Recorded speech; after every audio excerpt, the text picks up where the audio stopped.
Regional Hospital, like I earlier mentioned, where she was reportedly on admission until she died. Back to you in the studio.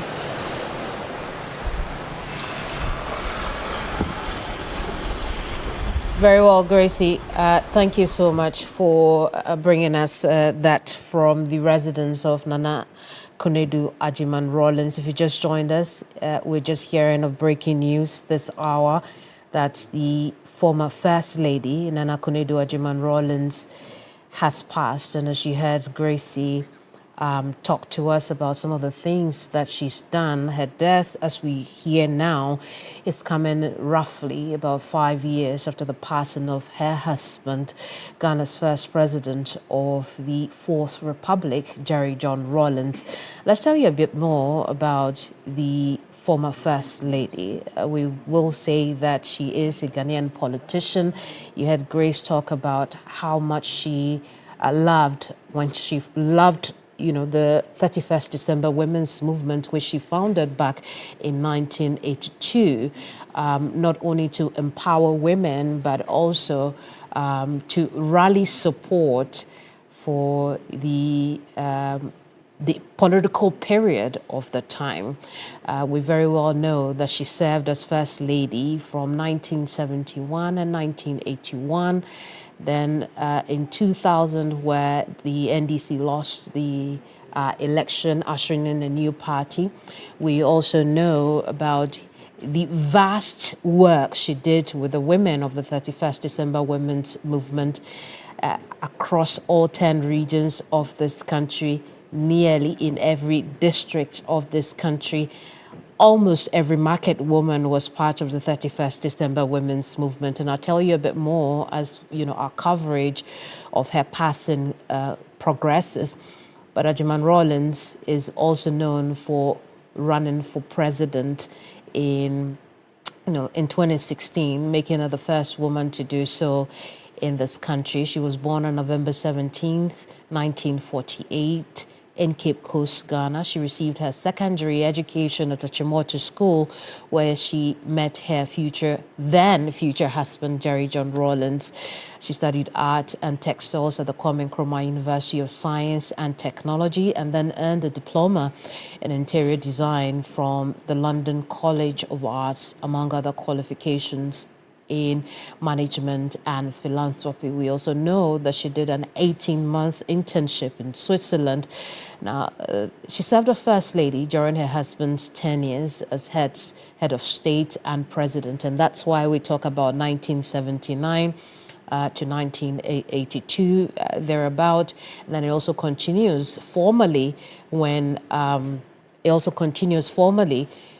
the Fourth Republic is set in motion in 1992, where she stayed, not in office, but she stayed on as First Lady from that period until 2000. She also became the first vice chair of the NDC back in 2009.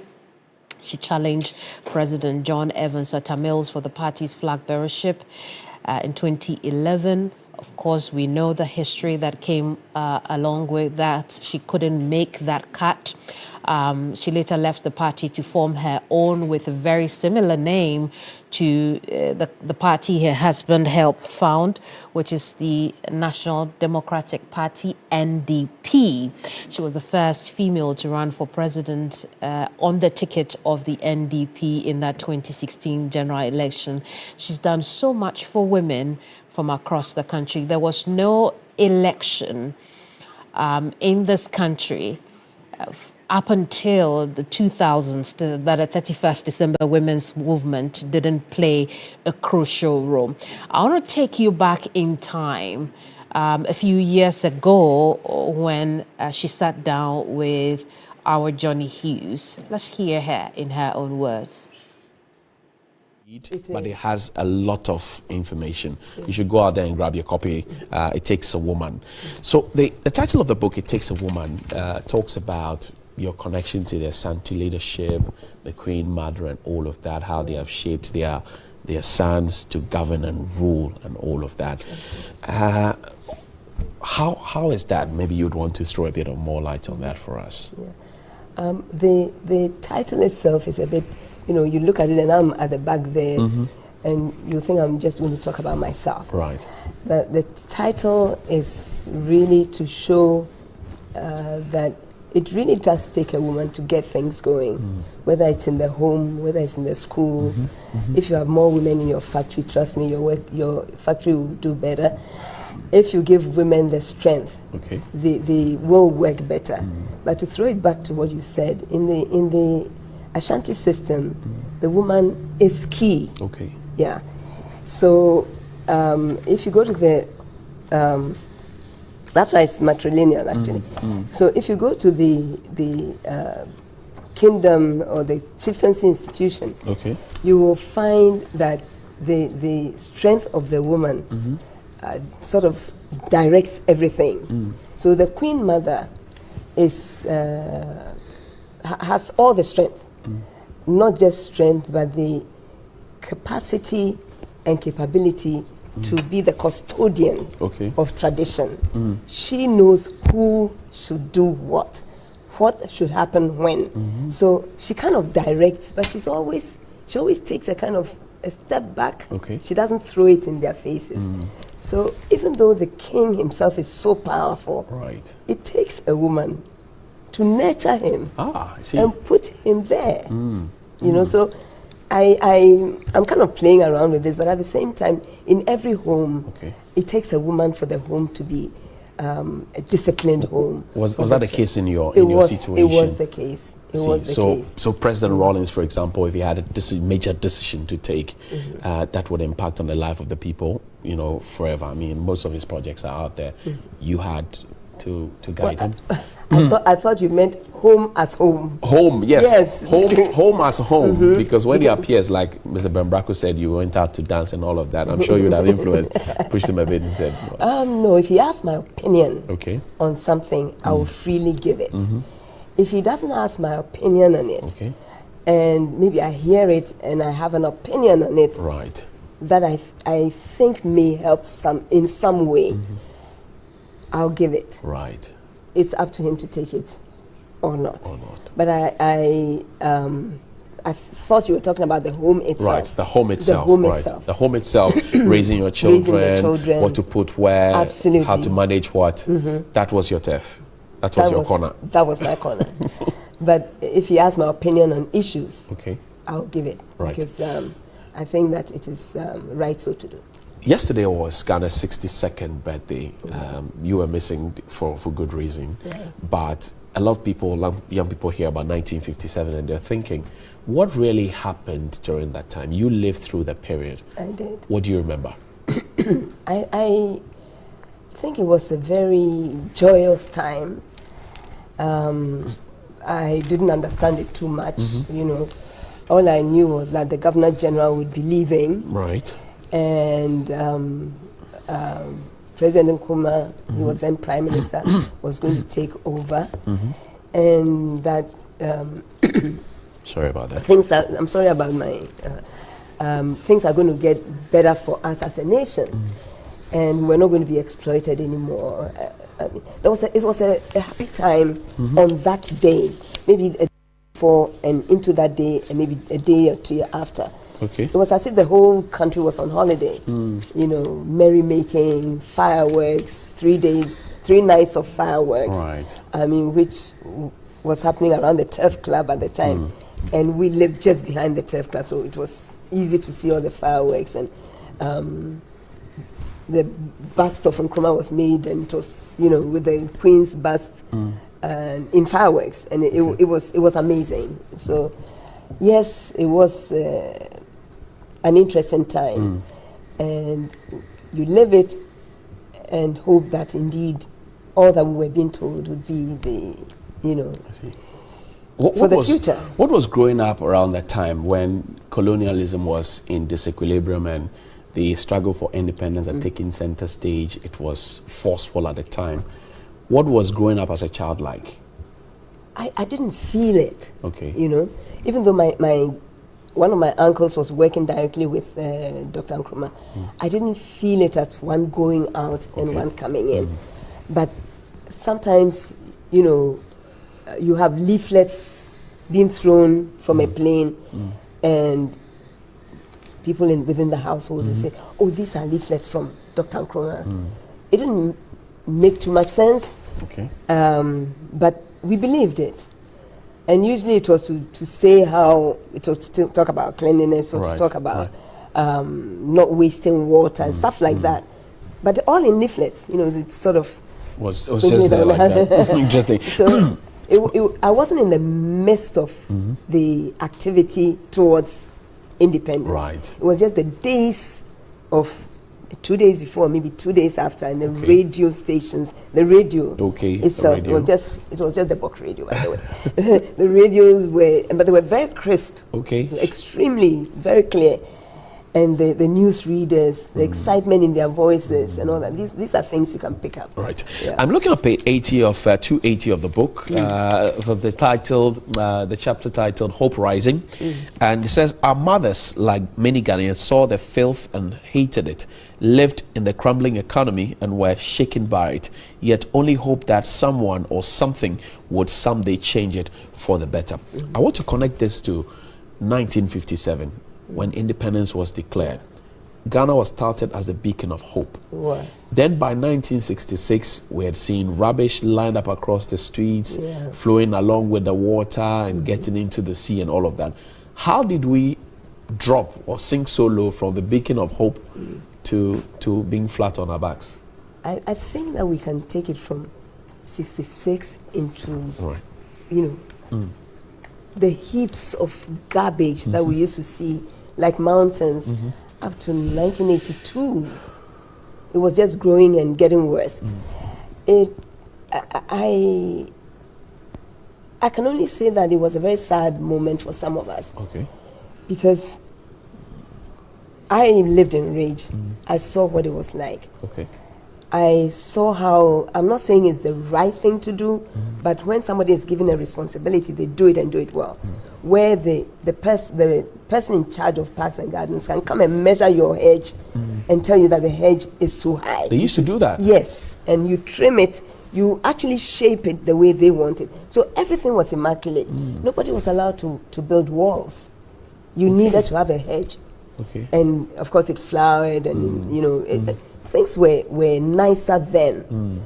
It was only after 1966 that people started building walls. I don't know why. But we started building walls, and then now the wall is the thing. I mean, you hardly find anybody with a hedge for the sake of a hedge.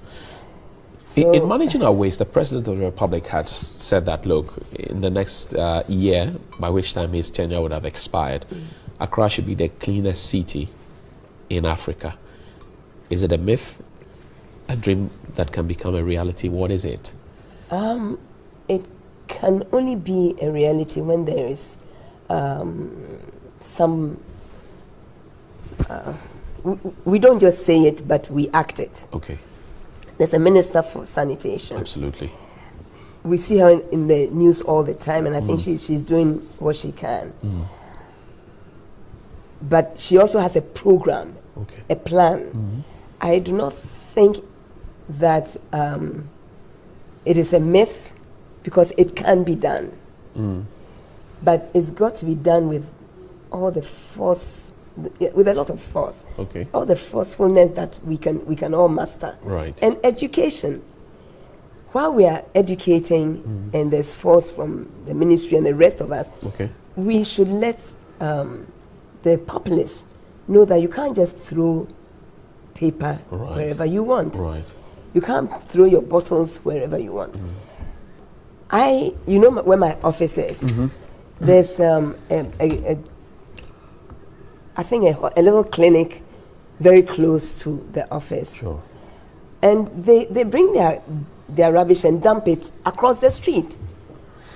This week I'm going to try and write a letter to the AMA to go and ask them to come and collect it. Because nobody says anything, then it's building up. Another person will say, okay, now we can. Then he said, I've lived in Ridge since I was like maybe 7 years. I've seen the way it used to be. I've seen how it's been. I've seen the deterioration, and it's Does sad. it break your heart? It does. Your father, you spoke fondly about him in your book. You called him D. Yes, his wife called him D, so we all called him D. We didn't even know that it was a short form of darling or my dear, or I don't know. So we all, You spoke fondly about your parents. What influence did they have on you to become what you became, being the first lady, subsequently championing women agenda across the world? The influences were many and very strong. Okay. Not just from my father, but also from my mother. Okay. Because really, it takes a woman to nurture a home, right? Very, very. It's like we were many girls, so they kept a strong iron fist on us. Okay. But it is the upbringing, the do's and don'ts. What makes somebody into a formidable person? Why you don't go a certain way?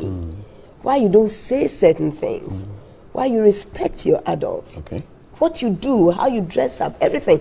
So they kind of helped us or shaped me the way I am. Your father, for example, wouldn't condone you killing a lizard or any other insect. If you're not going to eat it. Yes, if you're not going to eat it, why? Yeah. And he liked to do to go hunting as well, and Yeah. all of that. Your mother was a strict one because of her educational, background and all of that.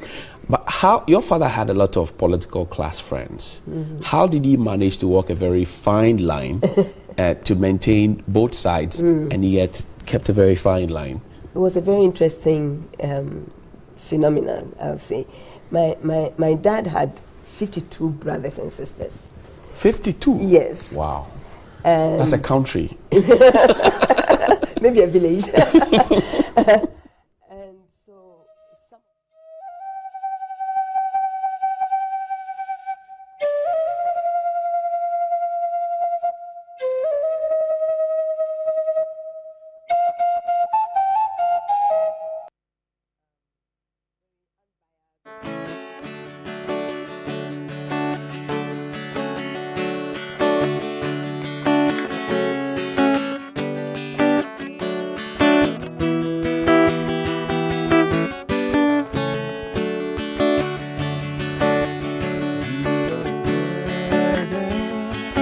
Heaven knows how we will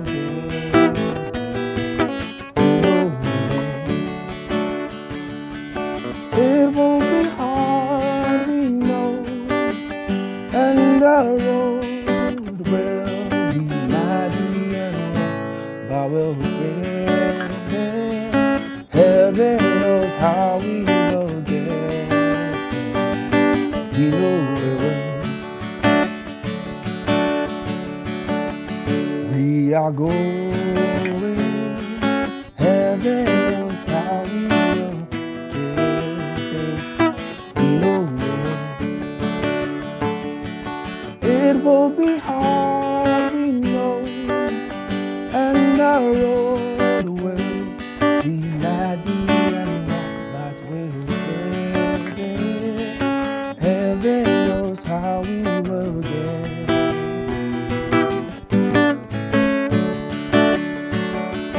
It won't be hard, we know, and the road will be mighty and long, but we'll get. Heaven knows how we will get.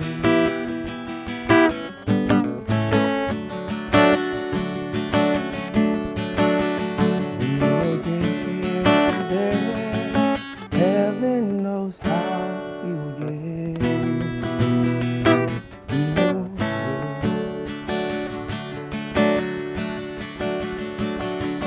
It will be hard, we know, and the road will be hard, we'll get there. Heaven knows how we will get. We will get.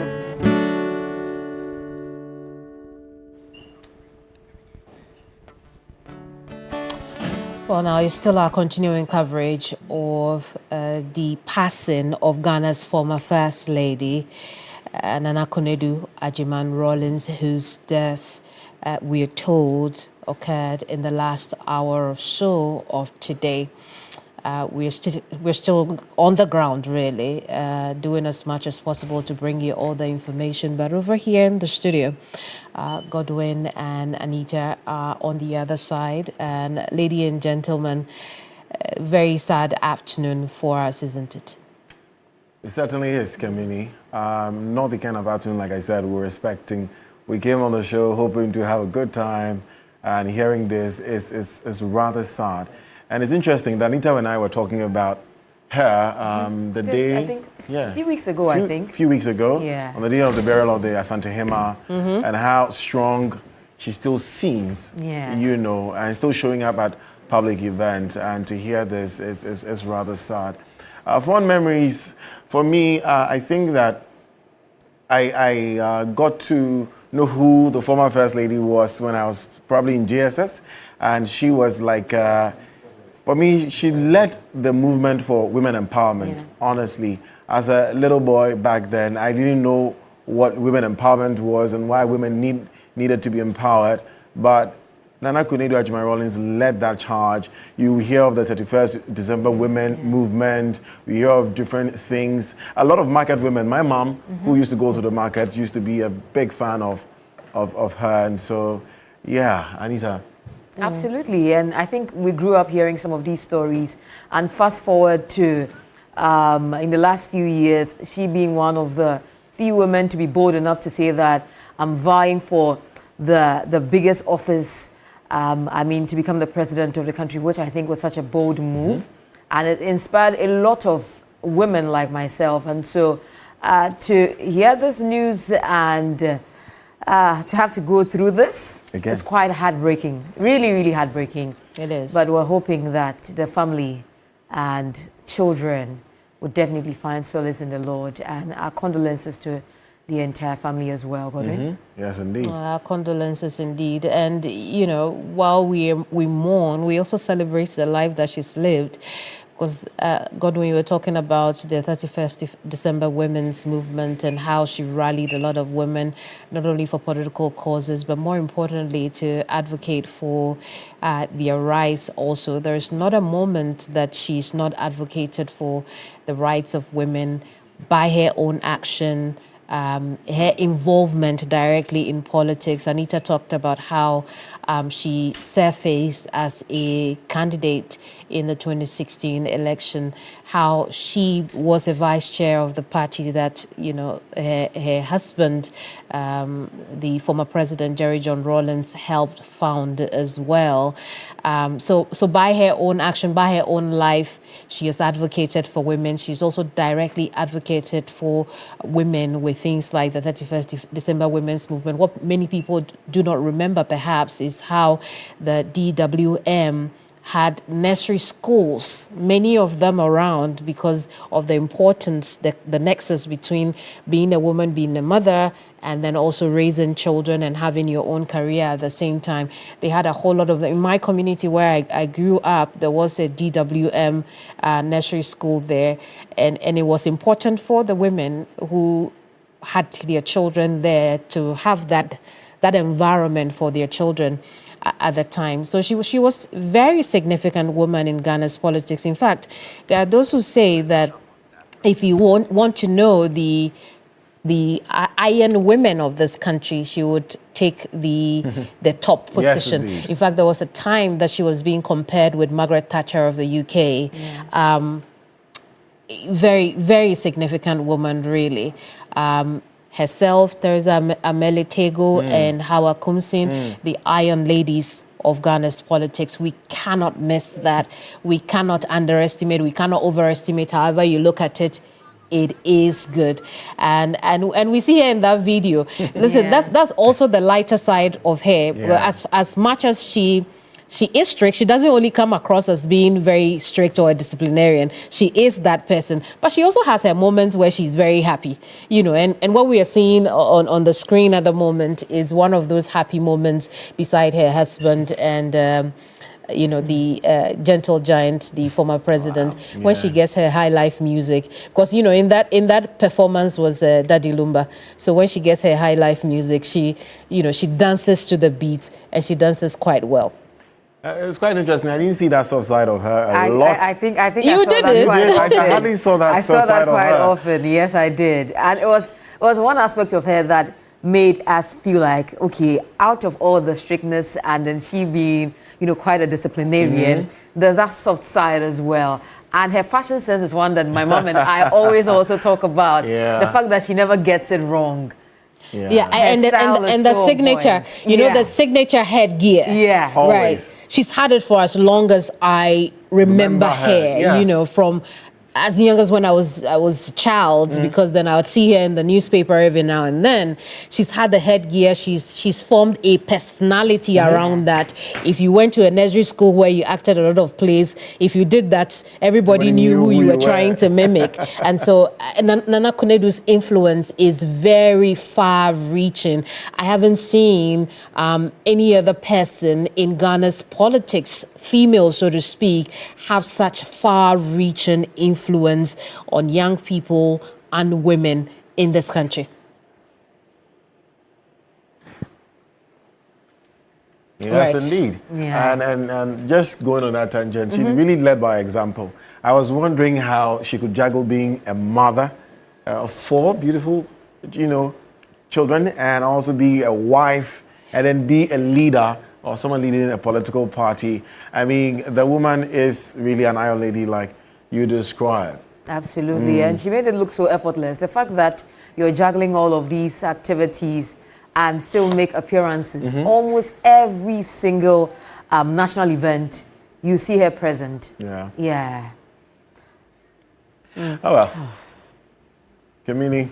Absolutely, Godwin and Anita. What we see on the screen beside our faces now is the residence of Nana Konadu, of the Rawlingses really, where Nana Konadu Agyeman-Rawlings lived.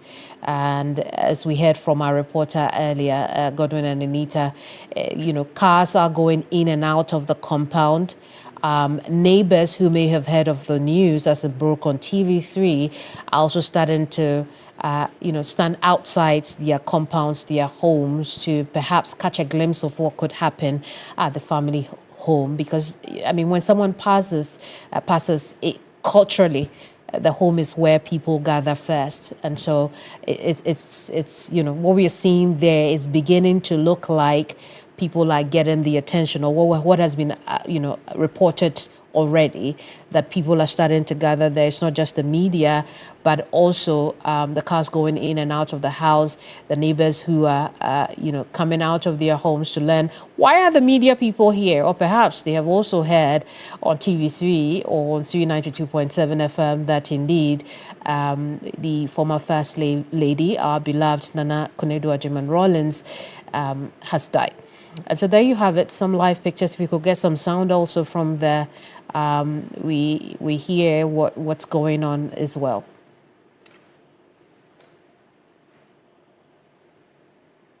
No.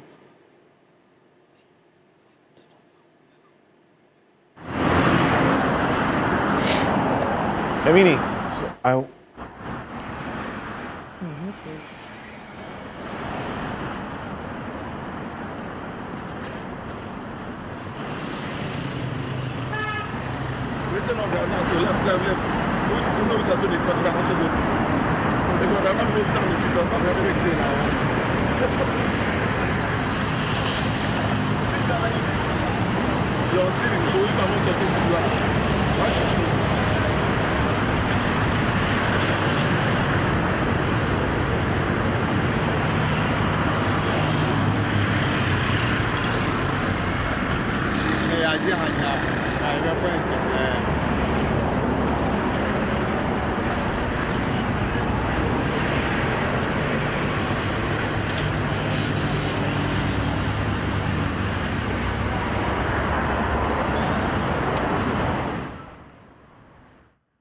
Sights and sound from the residence of the Rawlingses.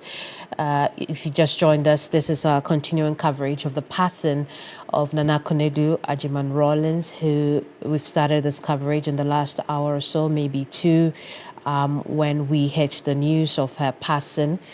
And we've just brought you from the residence where our reporters tell us that indeed there appears to be that the news is starting to circulate, and tiny events are going on at the household, and we'll continue to tell you more about that as we gather them. We also have our reporters stationed at the hospital where she reportedly passed. We'll get you more information as to what's going on there as well. Right now, however, we want to take you back in time. Remember that Godwin, Anita, and myself, as we've been talking, we talked about how in 2016 she stood for president on the ticket of the NDP, the party she founded after exiting the NDC. You get how similar the names are, NDC and NDP. She was outdoored as the first presidential candidate on the ticket of that party. Here's that moment. Ladies and gentlemen, on behalf of the Electoral Commission, I do hereby declare Her Excellency Nana Konadu Agyeman-Rawlings duly elected as the flag bearer of the NDP.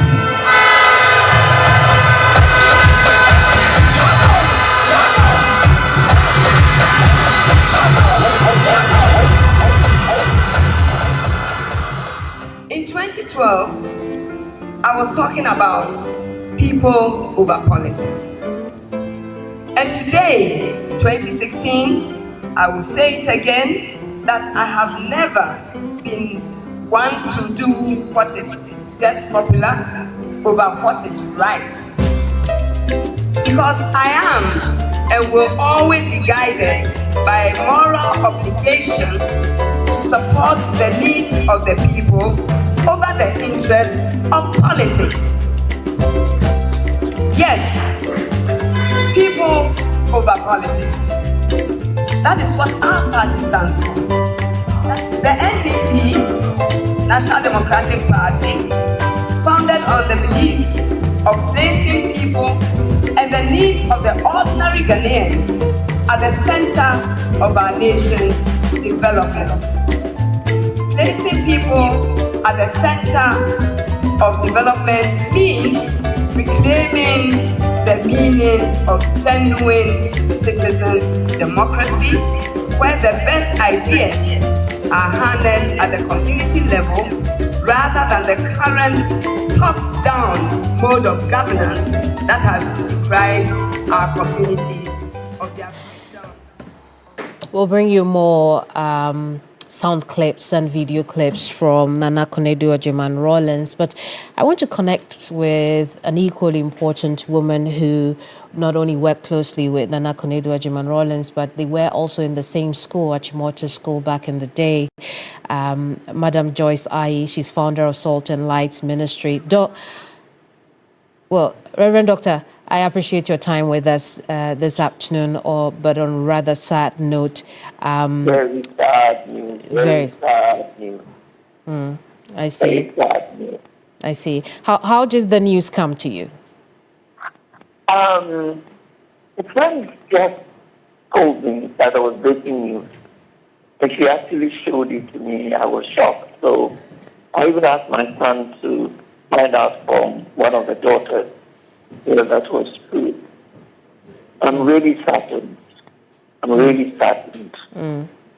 Yeah. A woman of substance, a woman of courage. Indeed. Someone who has, was very passionate about empowering women, making sure that women had not only a voice, but women also were able to play their rightful role at levels of society, at all levels. Starting from the farm level to the woman selling on the street, right up to people in politics, women in politics. And I like the legacy she has left, It's a good thing that we remember her, among other things, as somebody who really stood for the empowerment of women. And when she had the opportunity, she had opportunity and she used the opportunity well. When her husband was in office, both in the PNDC and then when we transitioned into a democratic dispensation, she worked relentlessly with the 31st Women's 31st Women's 24th years. I'm going old. But and then she herself bravely put herself out as a possible head of state. Yeah, so she put her very self and her energies where her mouth was. She wasn't only interested in empowering others, but she felt that she could set the example. You don't always get that kind of courage, to stick to the things that you believe in. But I think that is what she stood for. If you believed in something, she did not mind going all the way to make sure that it happened. I mean, you had the chance, right? Reverend Doctor, go ahead. I beg your pardon? Yes, I mean, you had the chance to be in a Chimoto school with her. Take us back into time and tell us some of the fond things you remember about her. Oh, well, I remember everything about her. She was a fantastic athlete, sprinter, and a hurdler. She did sprinting, she did hurdles, and she did high jump. And it wasn't just for the school alone. When she went to KNUST, she was doing the same thing. And even though she had asthma, it did not stop her from being very engaged in sports, not only in athletics, but also in hockey. We did rounders, netball. She was very active. Yes. I mean, I think that there was something about her that, like Hawk, you couldn't put her down. She was engaged. I think her spirit was like that. Right. She was engaged in many things. And we really thank God. If there's any legacy she has left, what we should remember of her is that when you strongly believe in something, you will have opportunity to really make it work. And that is something that we should be able to. It's something, it's good to remember her for all the things she did and how she impacted many other women to stand strong. Right. It's very important. That's a wonderful legacy. Doc, what was the one thing you'd walk away with after you encountered Nana Konadu? I guess I have known her so long that there are many things I walk toward. But as I said, one thing I would like to remember Nana Konadu by is that she was a person of strong convictions, and she was brave and bold enough. She had sufficient courage to actually not only stand for what she believed in, but also make every effort to make things happen. That's what I'd like to remember her by. Right. We're having a discussion in the studio earlier, and one of the hosts had said that I haven't seen her outside of her disciplinarian personality. Was there a lighter side to Nana Konadu? Was there what? Was there a lighter side to her? Oh my goodness. You couldn't play any danceable tune and not get her to dance. He loved dancing.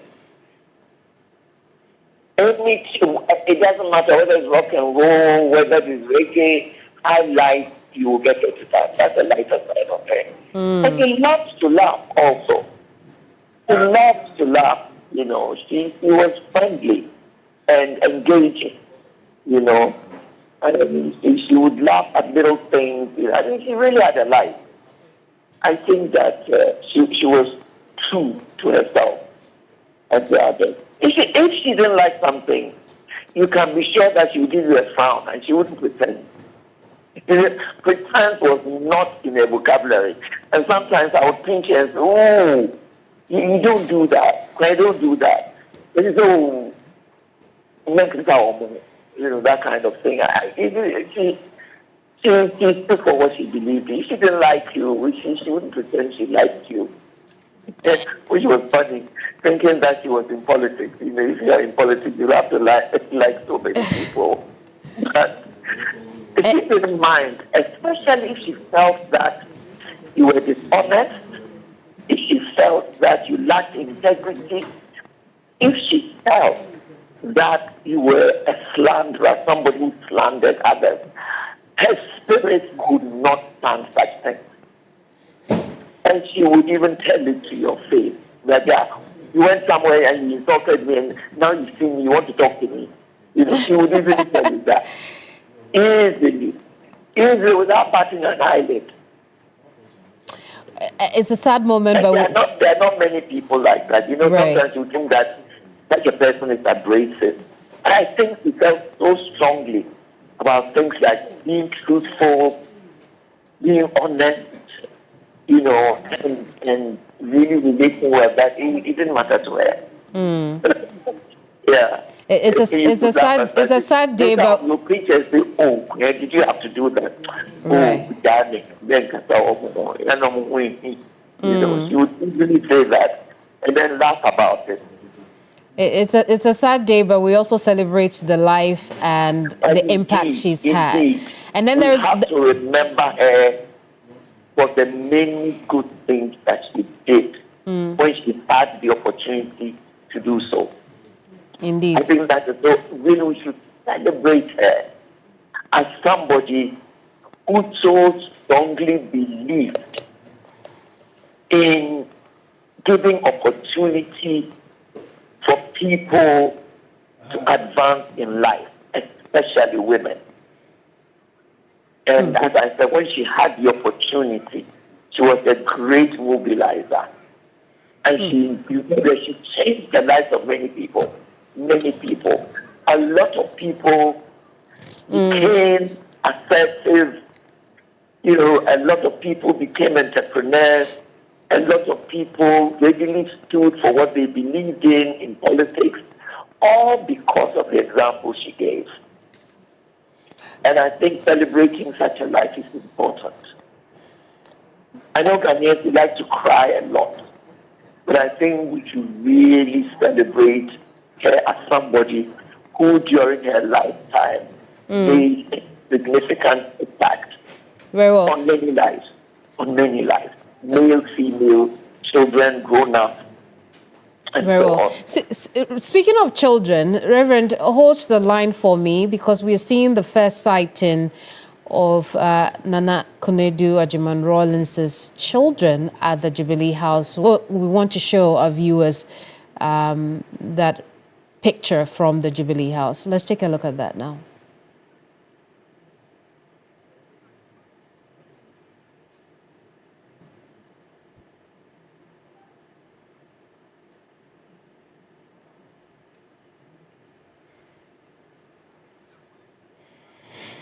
Well, you see in your shorts, Kimasi Rawlings there. We also see one of the daughters as well. I'm unsure if that's Amina or Zaneto. That is definitely not Zaneto Rawlings, but it's definitely one of the Rawlings daughters in the company of some relatives. We'll get our correspondent at the Jubilee House to give us details of what we are seeing on the screen at the moment.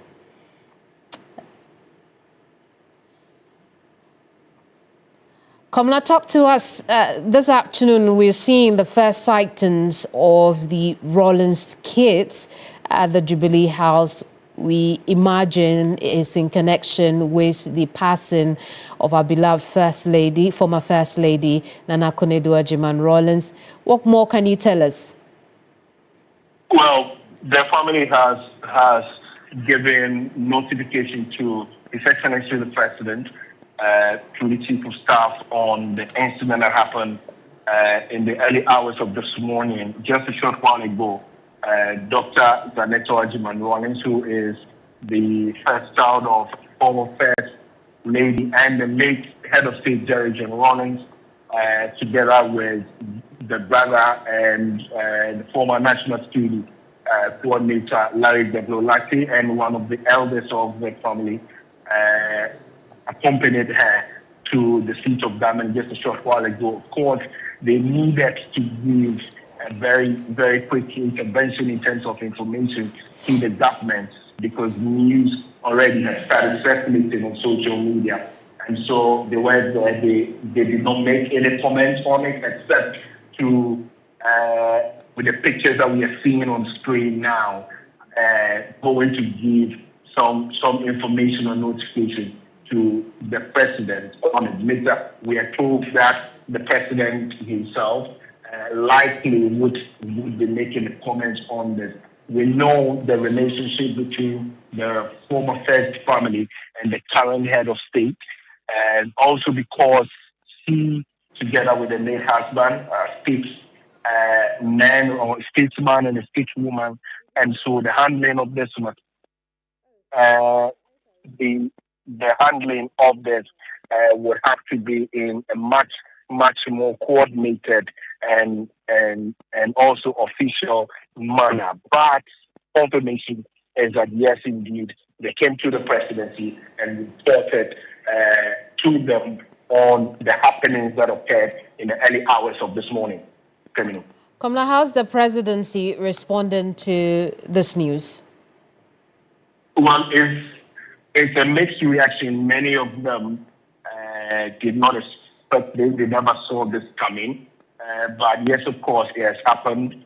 And I mean, a lot of the people, especially the female appointees and also civil servants who work here at the Jubilee House or the seat of government, their reaction is to the extent that, yes, the role that Nana Konadu Agyeman-Rawlings has played in the life of women or females in this country cannot be underestimated.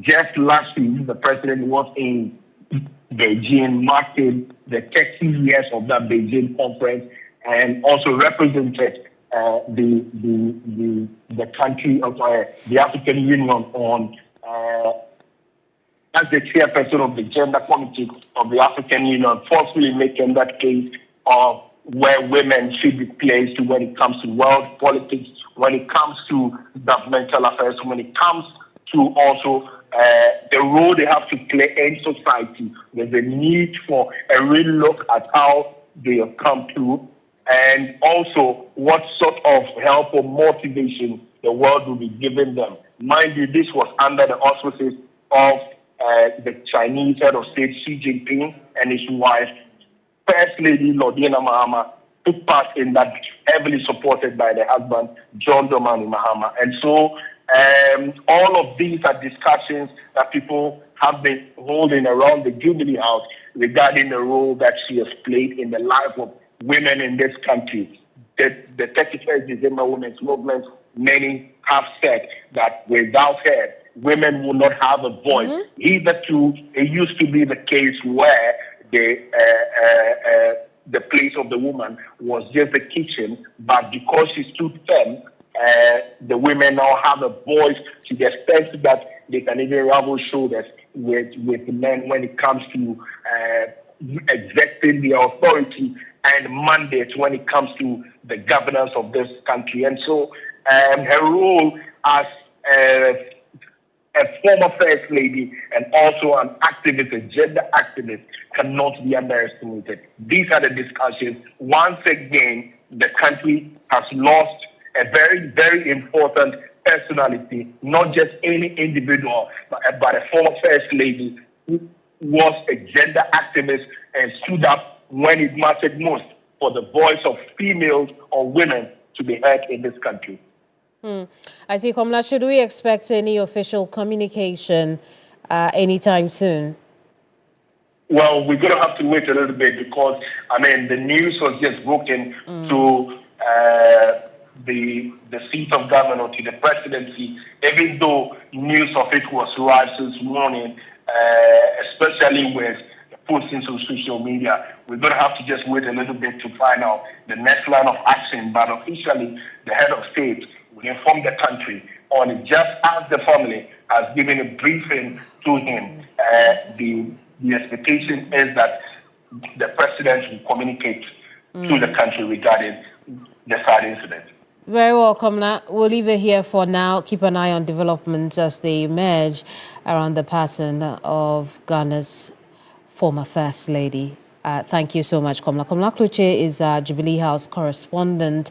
It's still our continuing coverage of the passing of Ghana's former First Lady, Nana Konadu Agyeman-Rawlings. We've just seen in that shot Dr. Zanetto Rawlings. I had, misidentified her earlier, together with Kimathi, in the company of some relatives to inform the presidency of the passing of their mother and the former First Lady of this country. We'll now also go to Parliament, where our parliamentary affairs correspondent has been seeking some reactions from the MPs there. Let's join Christian Yale quickly and get a bit more on how Parliament is reacting to this. Christian, what can you report?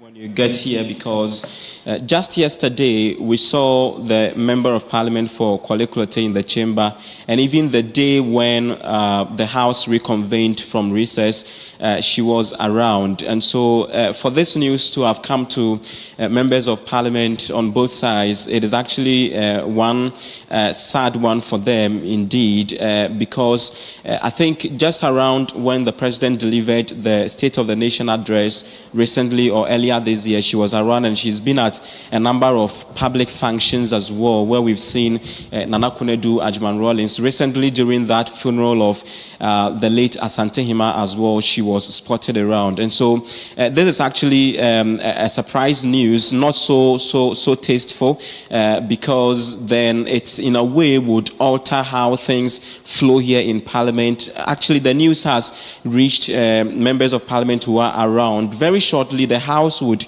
convene to begin to discuss a number of matters that are before the House. But what we know is that definitely there is going to be a statement to be made by any of the members of Parliament, especially from the majority side, those who caucus with Honorable Zanetto Agyeman-Rawlings, who has today lost the mother, Nana Konadu Agyeman-Rawlings. And so that is how things are panning out here in Parliament. And very shortly, like I said, we are actually about to enter the chamber of Parliament to gauge the mood there and also to get a number of the members of Parliament. Just a while ago, you had the minority addressing a presser, and after that, off record, before we came on air, we had some of the MPs chit-chatting and having some minor conversations around this news that has reached them, many of which are already expressing their, profound condolences with the Member of Parliament. I have personally also attempted to get in touch with her, and even through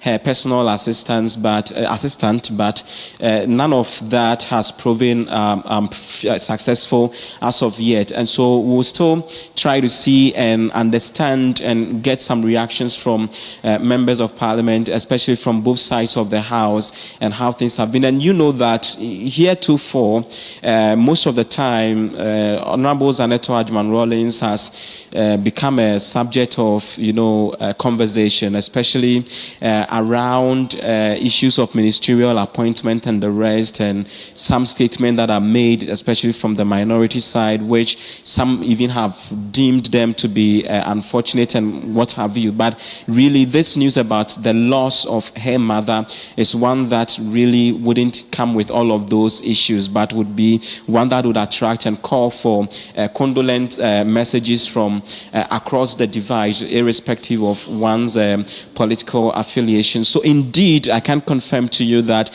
here inside the presence of Parliament and around the chamber and inside the Job 600 building where I am right now, the news has reached here that indeed Ghana has lost a great personality in the person of Nana Konadu Agyeman-Rawlings, and the direct effect on her daughter, who is a member of Parliament for the Kwale constituency. So pretty shortly, we would be coming back to you with some reactions from some of the members of Parliament. And indeed, and as we have seen in all past circumstances, this is not to remind people of their sorrow, but when that shocking news of the passing of the Akwatia MP, Ernest Yaokumi, happened like this, in fact, that particular day, because that was a sitting member of Parliament and it was a direct blow to Parliament, we had Parliament, for instance, adjourning, unlike how they used to do their things, which was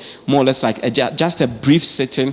The announcement which was done, which subsequently called for some messages from both sides of the House, and right after that, the Speaker had to adjourn sitting so that members of the House would have enough time to more or less condole with the family and also to reconvene the next day. I'm not exactly sure that is what is going to play out today, also because it is not a member. We'll have you go back into the chamber, Christian, so you could get us those reactions from inside the chamber. We hear the bell already tolling for the MPs to return to the chamber. So we'll leave you to go in there and bring us updates as they emerge. If you've been with us since the beginning, you had my conversation with our Jubilee House correspondent, Komala Kluche, when I asked him if there's been official communication from the presidency yet regarding the passing of Nana Konadu Agyeman-Rawlings. He said at the time there wasn't. Now we know there's been communication from the Minister for Government Communication, Felix Kwakye-Ofosu. Let's go back to our correspondent, Komala Kluche, and learn what the presidency is saying about this. Well, you have it on your screen at the moment. Komala, if you can hear me, talk to me and really talk to us about what the government has been saying. Government has communicated the sudden demise of the former First Lady, Nana Konadu Agyeman-Rawlings. The presidency, a short while ago, released a statement which was signed by Felix Kwakye-Ofosu MP, who is a spokesperson to the government, and the Minister for Government Communication issued a statement that the passing of Mrs. Nana Konadu Agyeman-Rawlings government announces with deep regret and profound sorrow the untimely passing of former First Lady and founder of the 31st December Women's Movement, Her Excellency Mrs. Nana Konadu Agyeman-Rawlings. Mrs. Rawlings passed this morning after a short illness. Government extends its deepest condolences to immediate family. Signed, Felix Kwakye-Ofosu, MP, spokesperson to the President, Minister, Government Communication. So news keeps breaking, and just on the spur of the moment, just shortly, the family had informed government of it. Government has issued a statement to confirm that yes, indeed, the former First Lady, Nana Konadu Agyeman-Rawlings, who once remains the founder of the 35th December Women's Movement, died this morning shortly after an illness. So indeed, Komala, and for communication. and indeed, for the first time since the news broke, we are starting to get a sense of when she actually passed today. Remember that the news came in through our wires after midday. So it was hard to tell when exactly she had passed. Now government's communication is giving us a sense of when this may have happened, when they say in that letter that she passed away this morning after a short illness. But Komala, the visit by the family, Kimathi, Dr. Zanetta Rawlings, is not only because she, Nana Konadu is or was, she is a former First Lady, so to speak, but it's also because of the relationship the current government has with the Rawlingses. Is that correct? Well, my understanding is we've lost our correspondent on the line. We'll raise him back and then speak a bit more on that relationship between the NDC and Konadu Agyeman-Rawlings. But as you very well know, she played a crucial role rallying the female vote. She played a crucial role being the backbone of Ghana's presidency from 1992 to 2001 when it was handed over to the NPP, because her husband, Jerry John Rawlings, was president at the time in the the Fourth Republic. If you take it to the Republic before then you say that there was also the period of 1982, and that was the time when the 31st December Women's Movement was actually formed. And I wonder if I still have Reverend Dr. Joyce Ayi over the phone, because there's been a lot of mention of 31st December Women's Movement, but really for somebody who had lived through that period, was crucial also in that movement, what she could tell us about the vision that burst the DWM, the work, the extent of work that they had done over the years, because it's easy to put it all under one umbrella and talk about women's empowerment and political activism amongst women. But it was a much more powerful movement than that, if you remember correctly. And so I want us to go on the ground again to Parliament this time. Christian Yale is standing by with, well, my understanding, not Christian, but Grace Hamwa-Agyeman, who had joined us earlier from the Ridge Hospital, is returning with new information from there. Grace, what can you report?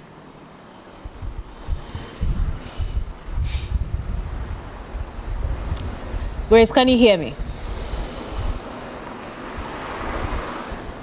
So we are here at the Greater Accra Regional Hospital, also known as the Ridge Hospital, where the former First Lady Nana Konadu Agyeman-Rawlings was reportedly on admission before his demise. We have not spotted any family member, or be it daughter or son or any friend or relative since we got here, or even any notable government person here at the Greater Accra Regional Hospital. But Kemini, I tell you, the apprehension here and the environment of curiosity here at the hospital paints a picture of the fact that there's something really going on. We've seen a few things which also paints the picture that there's something going on here. Let me tell you this. For instance, the OPD emergency department, where you ordinarily walk into, there is a restriction that nobody is expected to go in through there, especially the media. We encountered the security man in front of that entrance, and he tells me that, Madam, I cannot let you in. I told him, this is a place where we ordinarily enter without any restriction. He told me that he's been instructed immediately not to allow anybody to use that entrance, not to allow anybody to go. He tells me that, Madam, we know why you are here, but we've not been instructed not to let anybody go in there, so I cannot let you go. Also, you see a few of the patients or the other people who have come here standing in pairs or two, trying to seek answers to questions on their minds on whether what they have seen or heard is also true. Some of them approach the media and ask us, Madam, we've heard that the former First Lady is on admission here and has died here. Have you heard anything of that sort? And so in as much as we haven't heard or received any official confirmation from either hospital authorities or friends or children of the former First Lady, the environment here and a few indicators point to the fact that probably she was, yes, on admission here, and the former First Lady has died, just as government has announced in their official press release to the country, as well as how other people who had any form of affiliation or association to the former First Lady have also spoken to us on our broadcast. And so, yes, that is the environment here at the Greater Accra Regional Hospital, or the Ridge Hospital, where the former First Lady Nana Konadu Agyeman-Rawlings was reportedly on admission before she died. So if you want to come to the OPD emergency, which you ordinarily walk into, You cannot do so now because of the instruction that has been given that nobody should be allowed to use that. According to the police officer I spoke to, they know why we are here, and so they've been instructed not to allow the media or anybody access into where you would ordinarily pass. And so that is here the indication we are picking on the ground here as far as the breaking news of the demise of the former First Lady Nana Konadu Agyeman-Rawlings is concerned, Kamini.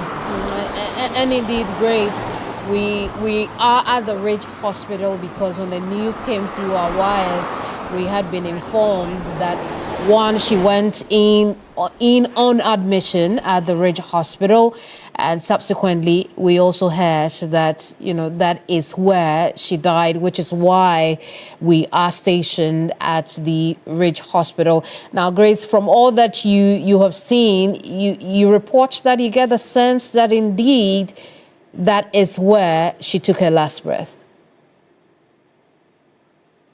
Well, we've lost Grace over that connection, but we're working to get you more information as quickly and as accurately as possible. It's our continuing coverage of the passing of Ghana's former First Lady, Nana Konadu Agyeman-Rawlings, whose death we now know occurred sometime this morning after a short illness.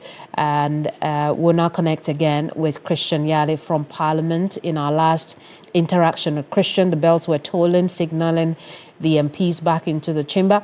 Let's find out what's happening now. Christian.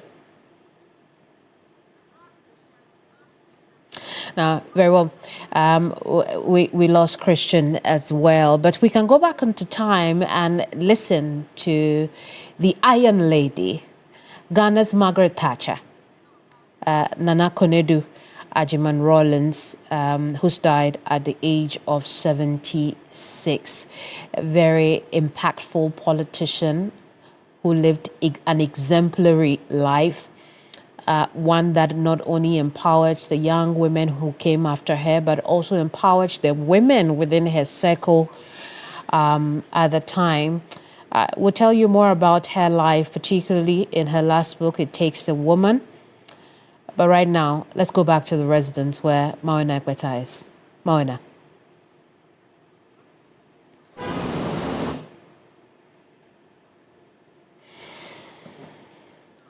Well, we cannot connect to Mourns at this time, but when we do have our connections right, we will bring you the information from the ground. You're watching TV3. It's our continuing coverage of the death of Nana Konadu Agyeman-Rawlings, an advocate for women, an astute politician. By all standards. We can now connect with Mourns again. Mourns. Yeah, yes, Kameni, I can hear you. Right. What can you report? We see that you are the residents. What are you observing? Since 30 plus minutes, since we've been here, it's been all very quiet, but for a number of vehicles which have made its way into the residence of the Rawlings. So we have two entrances. What we're seeing in the shot right now, just behind me, is one of the major entrances. One of the entrance. There's another one just some few meters away from this one that we're seeing very clearly, which both being manned by military personnel, and there's a lot of understanding as to why military personnel are the ones manning it, because of the hierarchy of individuals and the positions they've occupied as well in the past. Explains the reason why the military are the ones who've manned this place. In the short time that we've been here, there's been quite a number of vehicles that have come through. Difficulty in being able to identify who exactly has made their way here. But what I can say and confirm very strongly is that a short while ago, my colleague Christian Yali had mentioned there were attempts to reach the Member of Parliament for the Korle Klottey area. who happens to be the daughter of now late Konadu Agyeman-Rawlings, the former First Lady. Her vehicle, and I say her vehicle because the sticker of Parliament, which is very common on the vehicles of members of Parliament, made its way past me some 20 minutes ago and made its way into the residence as well. We could see who the driver was, but the backside or the passenger seat was very heavily tinted, and so it's very difficult to be able to tell. A silver Land Cruiser, I suspect and believe strongly, is Zaneto Agyeman-Rawlings, who has made her way as well into the residence. And to just try and paint a picture for persons who might not really be familiar with this particular area, it's just a short walk from the Ridge roundabout. And from here, this particular stretch, there is an entrance. If you take your left, a little about 100 meters, you can make your way to the Ridge Hospital, where my colleague Grace Hamo Agyeman is stationed, and we're learning of that there is some tightened protocols even at the OPD services as well. And so the report suggests that her last days or her last moments were at the Ridge Hospital. You can understand why, because if she were to have been here before she was moved to the Ridge Hospital, it would just be a little over 100 meters from this residence into the Ridge Hospital, where she spent her last days. Like I mentioned, since we've been here, a number of vehicles have come through. One that I can confirm belonging to the MP for Korle Klottey has as well made its way into the residence. We're seeing yet another vehicle again. The military not really allowing us get close to be able to identify the respective individuals who are making their way here. But what I can confirm is that the vehicle belonging to the Member of Parliament, who is the daughter, Zaneto Agyeman-Rawlings, has made its way into the residence for over 20 minutes, and we are not sure exactly what it is that's happening, but as is customary, as is what happens mostly around Ghanaian families, the children will return home, families will return home, and then there will be the initial conversations. We're seeing some of the individuals as well doing the walk on foot, trying to make their way into the residence, all clad in black. And that is what it looks like at this point in time, even as the news continues to trickle in and continues to reach as many individuals as possible, persons within government, persons outside of government, family relations, amongst many other things. They will begin to make their way here and begin to want to commiserate with the family and get to understand what we get as in the only source of information as to what possibly could have been the cause is what we've seen from the government statement, which says that she died after a short illness. But as we've been here, no family member whatsoever, even the military persons or the security persons. Very well, Mauna, I'm afraid we would have to end it here with you. We'll come back when new information pops up. But we'll go to Parliament now, where Christian Yali is in a conversation with the board chair of the GRA, Ricketts Hagen. The Rawlings, in terms of our mother, Nana Konadu Agyeman-Rawlings. But we were not actually sure. We didn't have a confirmation then, but we heard that there were some health issues, coma or something like that. So we were just there, and then the information came that this is what has happened. So we are actually in shock and trying to absorb the news. In fact, I just came out of the chamber. You journalists have just confirmed to me that His Excellency John Mahama had called the family. So if it's coming from the president, then obviously it means that it's been confirmed. I hear a statement has been put out there, but that's really a shock because we didn't know that our mom was actually not well. I mean, in fact, I think we've seen her recently in various functions, and she looked fit as she's always been. So it must have been something that triggered it. Short, and it's really sad. I mean, the nation has lost one of its formidable women. We know what she's done for this country over the years, I mean, we were all growing up knowing Mrs. Konadu Agyeman-Rawlings and the role she played during the revolutionary days. And when we returned back to democracy, you know, she's a formidable woman and a leader in her own right. We know the role she played before affirmative action became fashionable. We know the role she played in mobilizing women together to obviously form the 31st December movement and what they did with all those strong women, what they did. And then, of course, when we you know, after the husband left office, her passion for the country and what she wanted to do in terms of leadership, in terms of having her own political party, getting out of the party, that she gave birth to.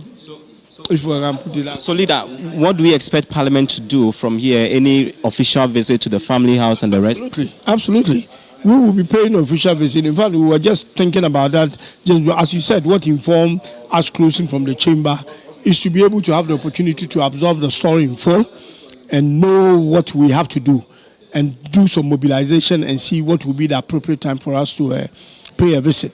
Don't forget that our sister, who made a statement in the chamber yesterday, Honorable Dr. Konadu Agyeman-Rawlings, the statement I contributed to in my conclusion, was here yesterday, and she's one of our own, and that's her mother. So obviously we'll be making a visit to console, you know, with her at the appropriate time.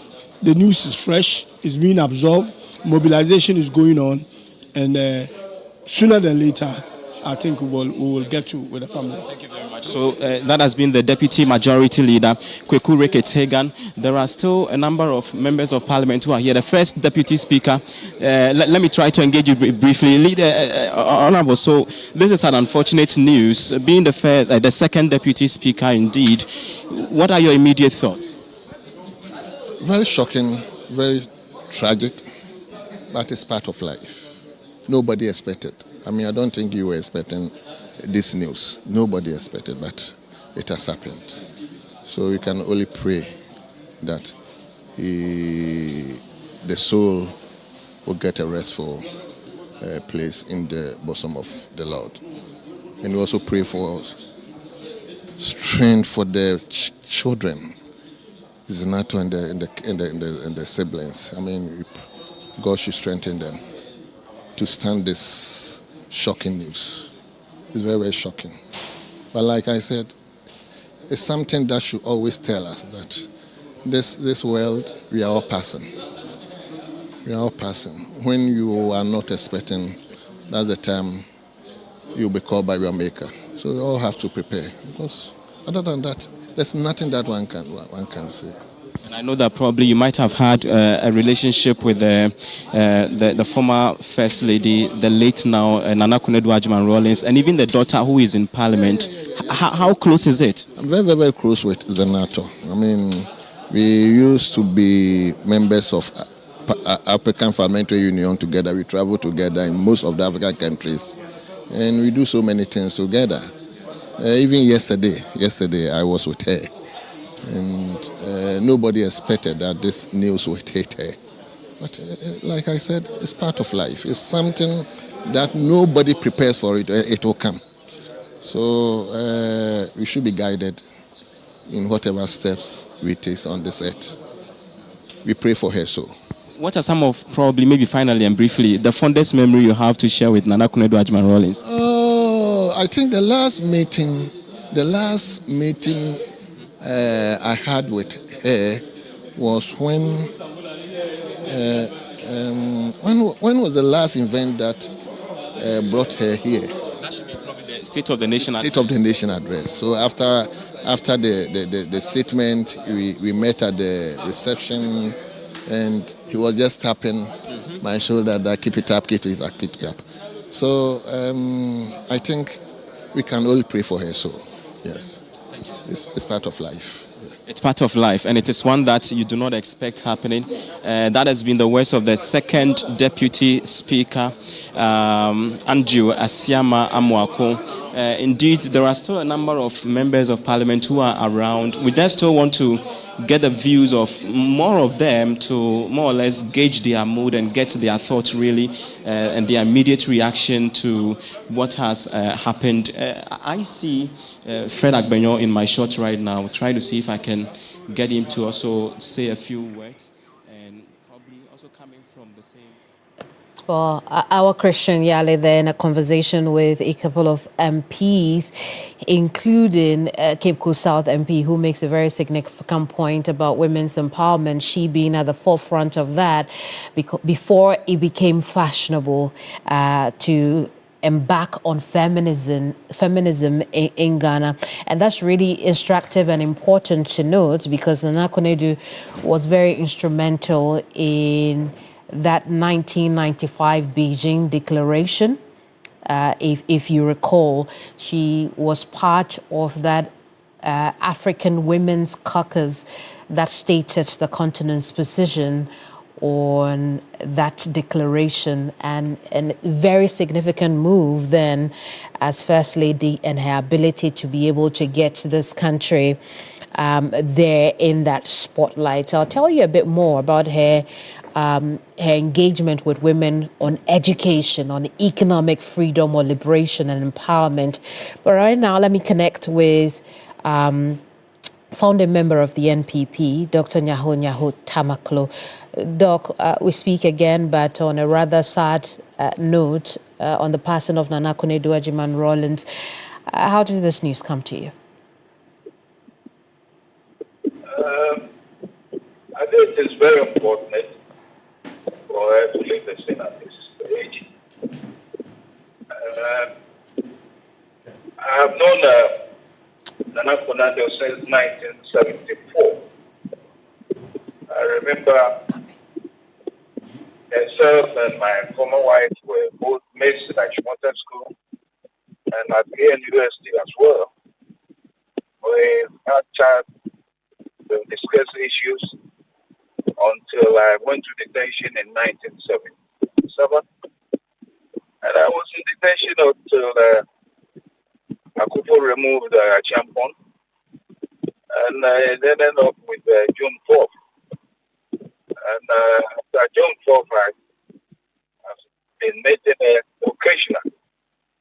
And I think the one key thing that she did for this nation is feminine affirmative, which she played a very key role in it. I must say, I remember a tour with some other ladies then to China, where that particular meeting took place.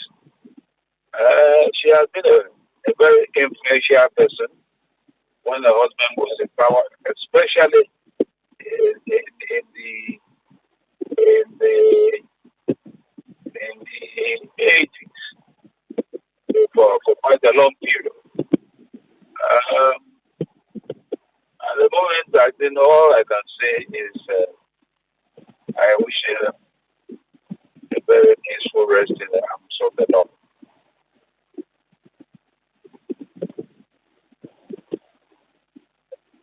That familial ties you have to this family as well. So this must also be a tough reliving of that moment when Jerry John Rawlings passed, away as well.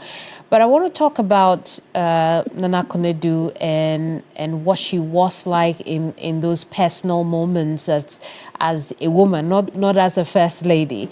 I mean, the two are not mutually exclusive, but talk to us about what you think she was as a person. You made mention of family, yes. Very few people know that Jerry John Rawlings was my cousin. Jerry John Rawlings' grandmother was a granddaughter of Togunya Otamako I. And I was also a great grandson of Togunya Otamako I. Now, I think what I would like to tell the children is that they should know that they have their roots in Angon. They should also know that if in future they want to get into politics like the older one has done, then they must know that there are rules to living. I don't think they have been so close to Angon at all. And I remember when our grandmother passed on, among those who came was only Dr. Agyeman-Rawlings, that's the first girl. Other than that, the rest, I didn't see any of them around at all. I see. So they should remember their roots. But tell us really, how important a support was she to the political movement, political atmosphere at the time? What can you share with us? The political atmosphere at the time was very rough. But you see, one thing is that what happened in 1979, June 4th, was not a joke. If you have been around or you've been a soldier before, what happened to officers, very senior officers, who was slaughtered, and a lot that took place. Now, you ask yourself a simple question. What role did she play? Well, I know definitely such decisions might come to her notice, but there was nothing she could have done at that time. Well,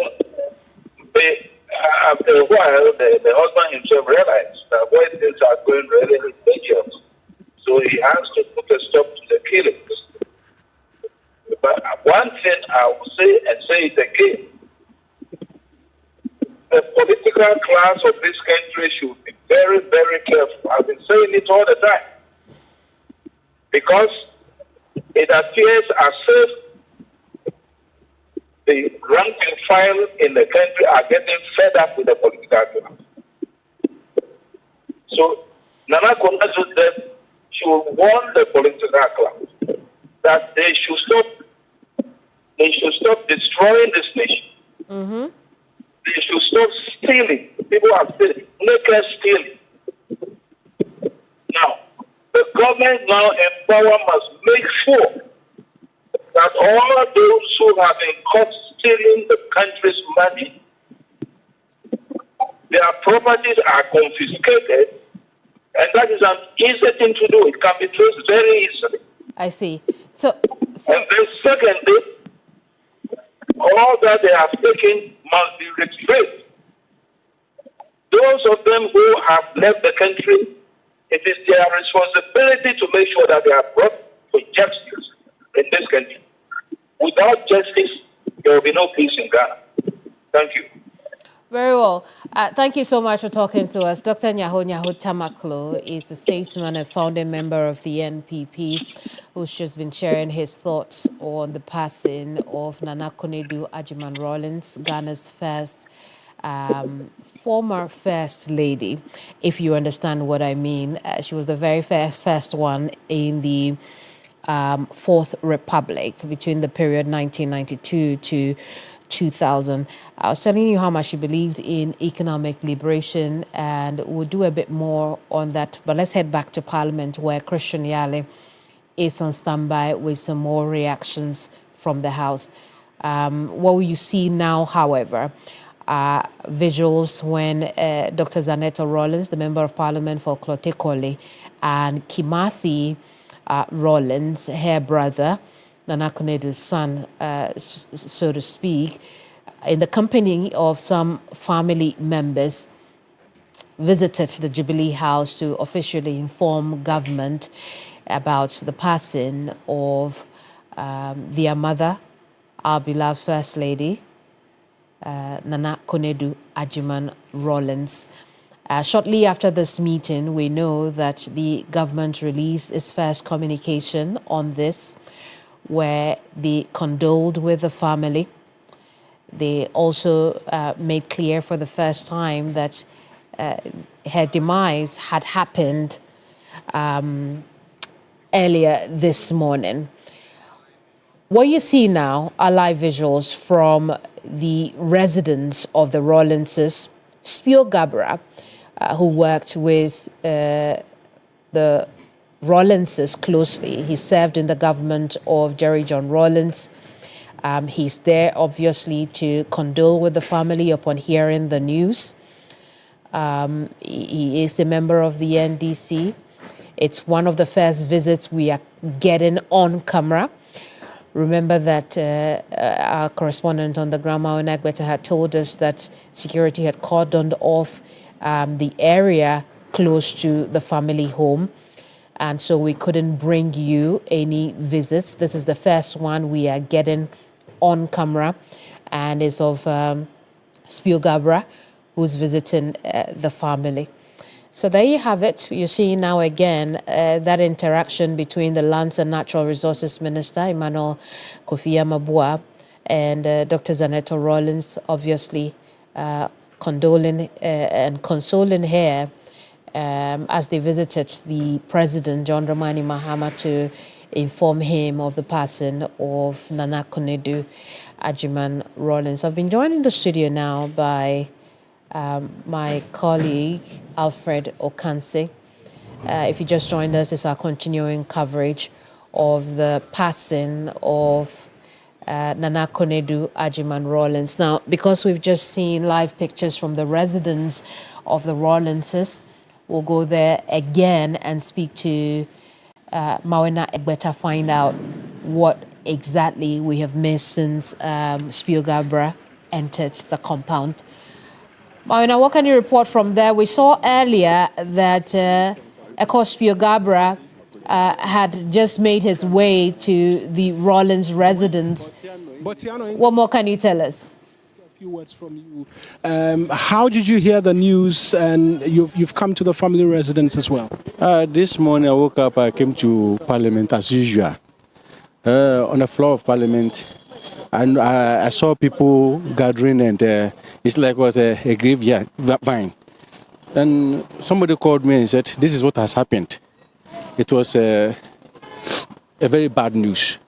So because of even that, Parliament, though we sat, we couldn't exhaust everything, and we have to come and share our condolences. That's why I'm here. Others will be coming.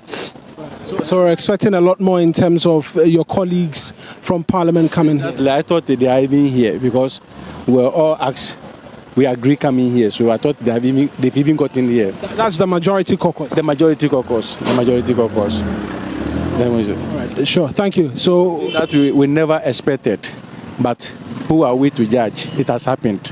So we will take it like that. Thank you. Thank you. That's the Member of Parliament for the English Yamanfru constituency, Honourable speaking to us as well. And so what we understand is that a lot more members of Parliament are expected to make their way here. In the short while since we've been here, even in fact just behind us, there's another vehicle that's pulling up. Let's get a few words from Spio Gabra as well, who's speaking to the media. How did you receive this news? Well, I think if the news is true, because until the family confirms it in a manner that some of us will accept it, we still take this to be unconfirmed, even though I believe the presidency has come out with a statement. It's an unexpected development, but all of us in our various families and lives have similar incidents where a close friend, a close relative may also depart. And so when such incidents take place, we often are left with grief, and all kinds of emotions run into our heads. Eventually, in many cases, the truth comes out and we come to terms with it. At this time, I've not come to terms with this truth, so I can only express my grief and my sorrow if it turns out to be true. and wish the family and all of us in Ghana and the whole of Africa really our condolences if it turns out to be true. Doc, what principles and, if you like, moral, standards of the former First Lady as a key member of the NDC are you able to most, reflect on? There's a lot to reflect on, a lot to be said at the right time.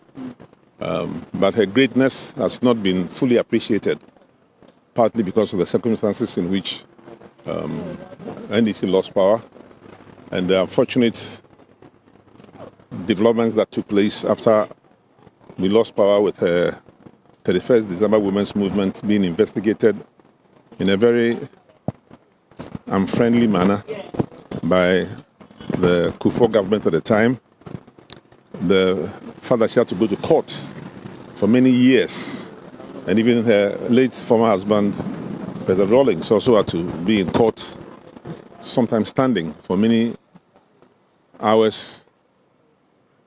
It was a low moment in Ghana's democratic development.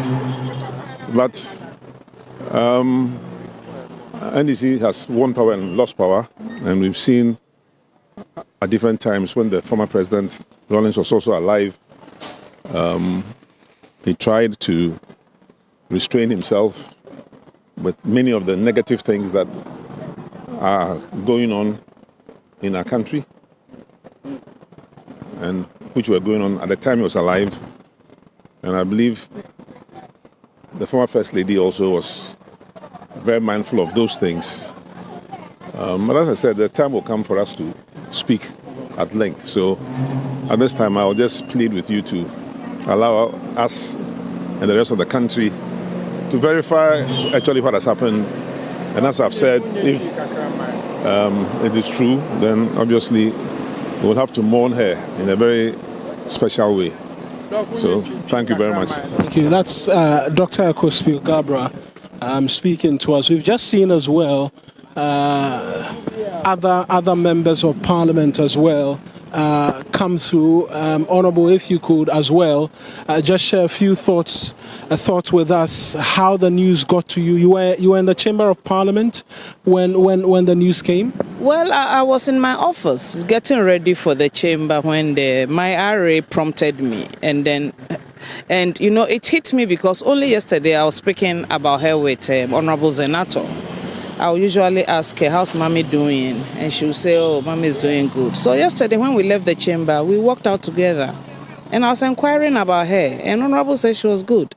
So it really hit me and almost got me polarized. But hey, in this life, that is a huge lesson for all of us. I found out later that she was actually scheduled for a program with GTV this morning. And so it just tells how, indispensable we are, that at God's own time, he just does what he wants to do and we have no solution to it. She is a very dear one to us, especially those of us Ghanaian women who grew up in the late 80s to the 90s. We walked her talk. I describe her as the woman of women. She made Ghanaian women aware of who we were and what potentials we had and what we could do to harness those potentials. She didn't just leave it there. She also took practical steps to sort of actualize some of the issues that she raised. For example, if she went around providing day care centers, so women, our market women, our mothers, could leave their children there and go to the market. There is nothing like empowerment if you don't enable it. So she enabled the Ghanaian woman to know that yes, we can make children, but there's also a way in which that should not stop us from doing what we have to do. If you recall, we had By the Fireside, or even as adults, we all got hooked to By the Fireside. It's all gone. We had all these programs at Gary making factories, palm oil making factories. You go around the country, you see critical and concrete footsteps of Her Excellency Nana Konadu Agyeman-Rawlings in empowering women. She went everywhere from Accra to Lambusie, from Accra to Paga, from Accra to Axim. She was there. She became a constant feature of our life. And you know, I don't think that is a coincidence. On Tuesday, I attended a session of the Canadian Parliamentary Centre in Ghana, monitoring and evaluating their program on women. And I couldn't help but mention Nana Konadu Agyeman-Rawlings on Tuesday at the Coconut Grove Hotel. And today is Thursday, just 2 days later, she's no more. So for me, it's more than just losing her. I think Ghana has lost someone that, you know, got to Parliament in 2021. She was a constant feature in Parliament.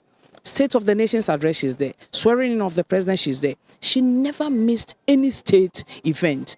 It tells you the passion, the character of this woman who loved Ghana more than anything. At the last State of the Nation in Parliament, she was there. You know, so it's a big loss to Ghana today. We grieve with the family. Our thoughts are with them, but we also know what we've lost.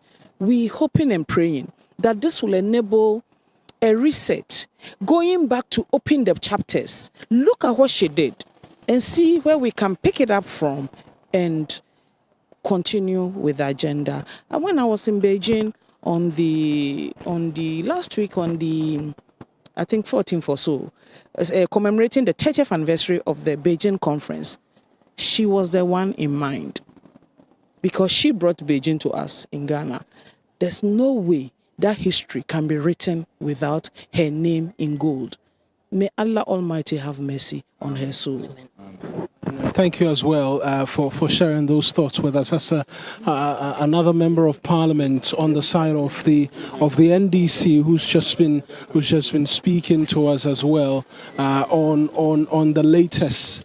We understand that the majority members of Parliament are expected to be here a lot later, as we've spoken to two NDC MPs already, who've been here, and a lot more are expected in terms of coming through. That's the Honourable Zuira, the Salaga South Member of Parliament as well. She's made her way inside now. I must mention that in the last hour or so, since we've been here, there's been police presence that's come through from the headquarters of the Ghana Police Service. There was a vehicle, a pickup vehicle, a truck, which came with police officers numbering more than 12. Some have made their way inside. There are others as well who have stationed just opposite the residence as well. Some of the senior officers, as we saw, have made their way inside. And I can get a sneak peek from where I am inside. And they are, a number of them are stationed inside. We haven't seen any barricades as well come through just as yet. But earlier, when I provided the updates as to Zaneto being in the residence and having arrived, in that time, she, along with what we suspect will be other relations or other siblings, have moved out from here. My suspicion, which I have to just cross-check with my colleague who is at the Ridge Hospital, is that they possibly, and this is not anything I'm saying with confirmation, but they headed towards the Ridge Hospital area. You could make a turn towards Ridge. You could make a turn towards the newly put together Ministry of Health as well, and so cannot tell exactly in which direction they went, but I must mention that they made their way again outside of the facility. But for now, two members of Parliament, a former trade minister and a senior member of the NDC, they've made their way here. Salaga South Member of Parliament, English Yamanfrom Member of Parliament, all MPs on the majority side. We got confirmation from the English Yamanfrom MP that the expectation is that the House sitting has been suspended. The majority members will be coming here as well. and we'll continue to monitor and provide details. Moina Egbeta there with that report. Moina, thank you so much for bringing us that. We've just returned from the residence of the Rawlingses. As more visitations happen, we will take you there. In the meantime, let's head back to Parliament, where Christian Yale is on standby. Guan, what are your immediate thoughts really about what has happened? Well, when I first heard the news, I didn't believe that it was true, because not too long ago I saw her mother in Kumasi when Asante Yima passed on, and as usual she was looking very healthy and strong. There was no indication that she was not feeling well, and I didn't hear that she was at the hospital at all until the death was announced. But God knows everything. The Bible said in all things we give thanks to God. All we can say at this point is to extend our condolences to the children in particular and the entire family and the Ghanaian fraternity. She has played her role. When we talk about the Fourth Republic, I don't think that we can write the history of the Fourth Republic without the name of Nana Konadu Agyeman-Rawlings, especially the National Democratic Congress and even the PNDC. We know the role that she played when it came to mobilization of women in particular, conscientizing women and getting them to get actively involved in our politics. And so she has played her role, she has contributed, she has served this country very well. I believe that she deserves a state burial. I believe that we need to give her a befitting burial that she rightfully deserves. She has played her role, and posterity will remember her kindly. Talking about playing her role, what are some of the fondest memories you have of her, and maybe even the personal relationship that you share with her? Well, you remember that at the first December movement, and I always remember with her red beret that she wore with the women, Madam Shariaite, who was a vice and all that.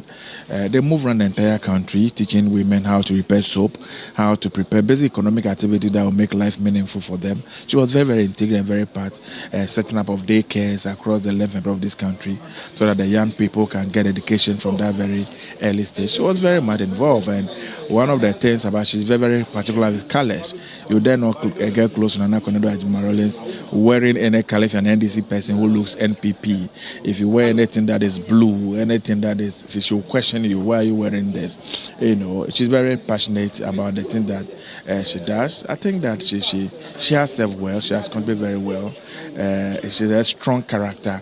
If you're looking for a woman with a strong character, somebody who believes in a conviction, who will run and die for a conviction, that is Nana Konadu Agyeman-Rawlings. And I think we'll all remember her for the role that she played. Thank you. I don't have your contacts. Have they taken us off now? Yeah. Okay. Bro, 0244. 0244.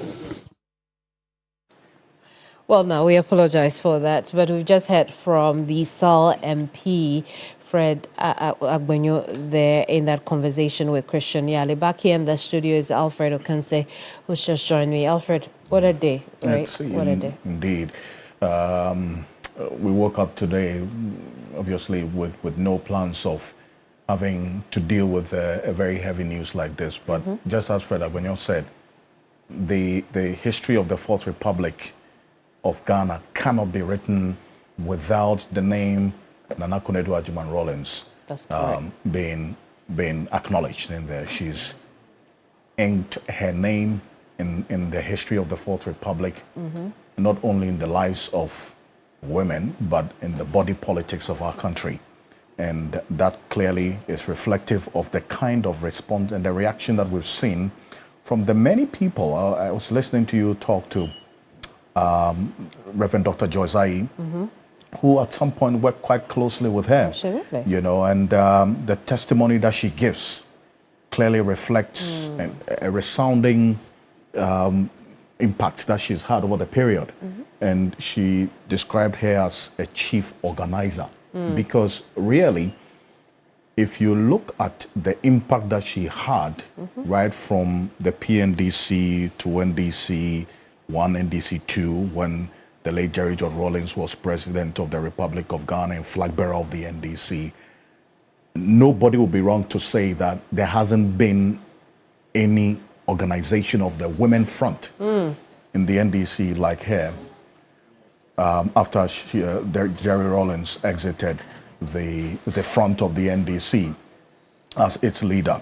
I think that what probably could have been done was to ensure that whatever she laid, the solid foundation she laid, would have been also built upon over time. But clearly, her organizational skills cannot be watered down. She's had a great impact and influence on the NDC and then also on our body politics as a nation. I was just thinking about the fact that maybe, just maybe, the family was just planning to commemorate the memory of the late Jerry Rawlings 5 years on. 5 years on. Because he died on November 12, 2020. And so in the next 3 weeks, would have been 5 years that the late Jerry Rawlings left us. And then now, today, unfortunately, we're having to also deal with the loss of the woman of his life. Yeah. I've heard a number of people you've spoken to talk about the bond and the love between the two of them. Two of them, yeah. Certainly that will continue in the afterlife. In the afterlife. Sure. After today. And I know that while we are mourning, certainly some angels and the late Jerry Rawlings will be happy, right? Receiving such a beautiful soul. The love of his life. And we're going to go back to Parliament now. Some members of Parliament have been talking to Christian Yali. We'll hear them now. I think it's a sad day for this country, given the role that she has played individually, but the family that she comes from, they have dominated Ghanaian politics for some time, and they still have the legacy in Parliament, projecting the development of this country. And she, when she was First Lady, was remarkably known for her women empowerment initiatives, the creation of women groups and empowering them financially, politically, but also courtesy-wise. So I think it is a sad day for the country. And we definitely miss his contributions, his political activeness and assertiveness. She has single-handedly contributed to the development and expansion of the frontiers of gender politics in this country as a First Lady, but also as somebody who single-handedly became a flag bearer of political parties. So I think she has made that kind of exposure, breaking the barriers and the glass ceilings in our politics, given how patriarchal that it is. So I think we'll celebrate her for leading the way, for creating opportunity for other women to realize that they are more powerful than they can imagine, and to get actively involved in our body politics. If you look at the political empowerment of women, you can never discuss that issue without mentioning her name and recognizing her. So we definitely miss her for her contribution to the development and empowerment of women in our body politic. All right, thank you too. Very grateful. I don't have enough information of what's happening. Okay. Tragic. That is what I would say, because life, it tells you that life is short. Today we are here, tomorrow we are not. So there's no need for hate. There's no need for struggles. You just have to laugh and then take it easy. Because for this year, I think we've lost lots of people from this parliament and young ones outside, even from the constituencies and national and all that. So I think we should all take life easy and then love each other, because you don't know what tomorrow will bring. You wake up one day, everybody's fine, the next day, because we were just in the office getting ready to come in here, and then the news came and I was like, oh my God. So I'm sad. I wish my sister, Honorable Senator, well, I'm just saying that you should take her, God should give her strength through this time, because it's not easy to lose parents, whether mom or dad. It's not easy. So that's what I'll say. Thank you very much.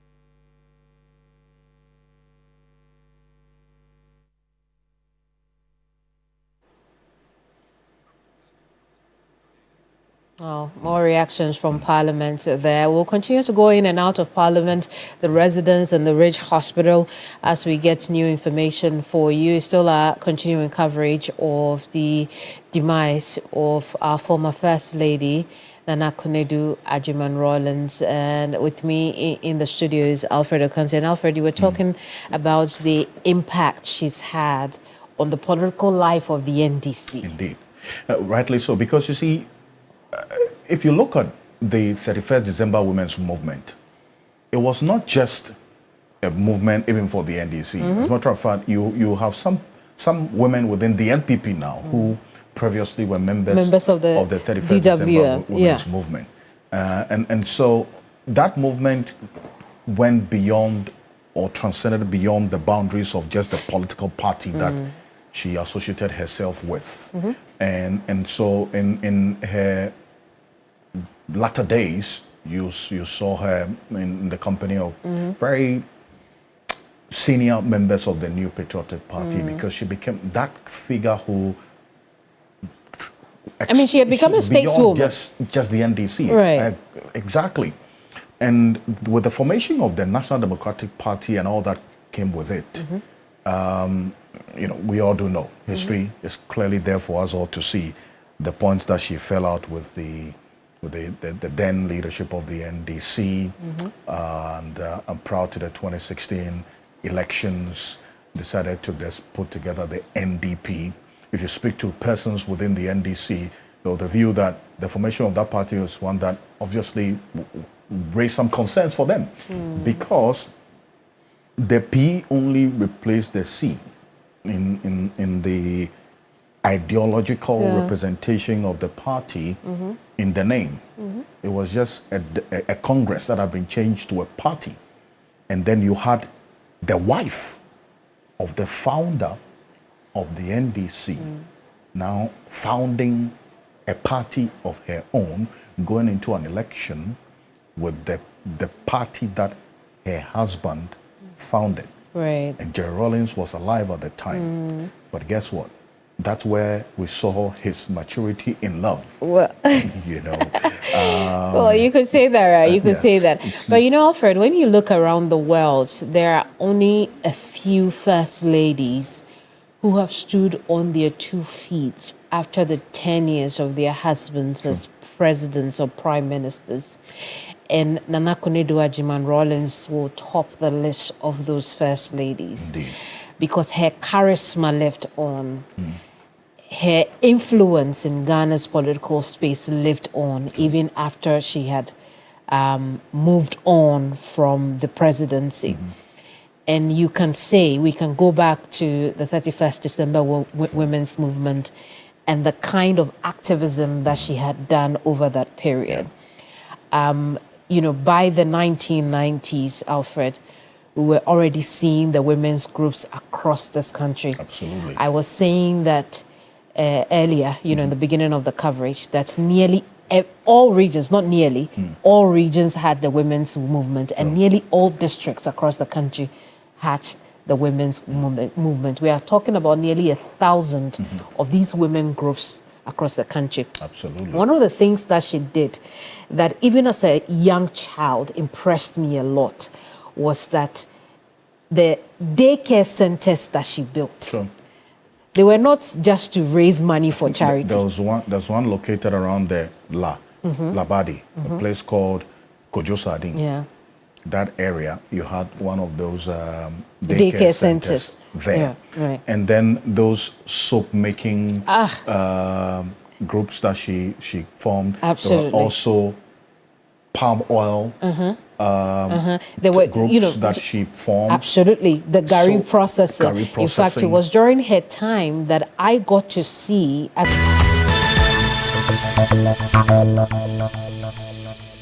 captured in national news interacting with these women. But Alfred, it tells you that she was such a visionary because, listen, for her to want to put up those daycare centers together with the women who helped her at that time, yes. I mean, she had a privileged life. Mm-hmm. Perhaps she will have nannies to help her with the children. She's a royal. But then she noticed also that for the other women who would not have the opportunity of having nannies or trusted people to leave their children with, but had careers to go to, which included going to the market, the women in the market and all that. She created a safe environment for them to be able to have their children nurtured while they led the economic aspects of their lives. And for me, for her to do that 3 decades back, it's just so marvelous. It marvels me. Very progressive to know that, you know, very forward thinking, that she had that mindset together with all the women that, you know, assisted her at that time to do that for other women. In the 2000s, we are seeing a lot of emphasis on rural-urban migration and emphasis on the young girls who are leaving the northern region to the southern part of the country. But guess what? Nana Konadu has started long time. Absolutely. In those periods, in the 1992s to the 2000s, when she was the active First Lady of the Fourth Republic, she worked with these headquarters. That is where the soap making things come in. That is when the shea butter processing comes in. That is when all these vocational training for young people, young girls especially in the northern region, also comes in. And so to know that today it is all charity organizations are starting to do that, but it was one woman who led a group of women to do this. And that woman is Nana Konadu. She lived. She lived, indeed. You couldn't have put it any better than this. Honestly, there are many people who look back and celebrate her. They're not mourning that much today, celebrating her for the impact that she's made. I mean, she leveraged, in my view, the charisma, the impact, the influence, and you know the metal of the man Jerry John Rawlings we're talking about, to also not hide behind his or under his shadow as a towering figure that the late Jerry Rawlings was, but also took advantage of her association and brought out what she has to offer. So there was nothing like Nana Konadu Agyeman-Rawlings was just the wife, just the First Lady. She brought out the best of her, not just because she was associated with the late Jerry Rawlings.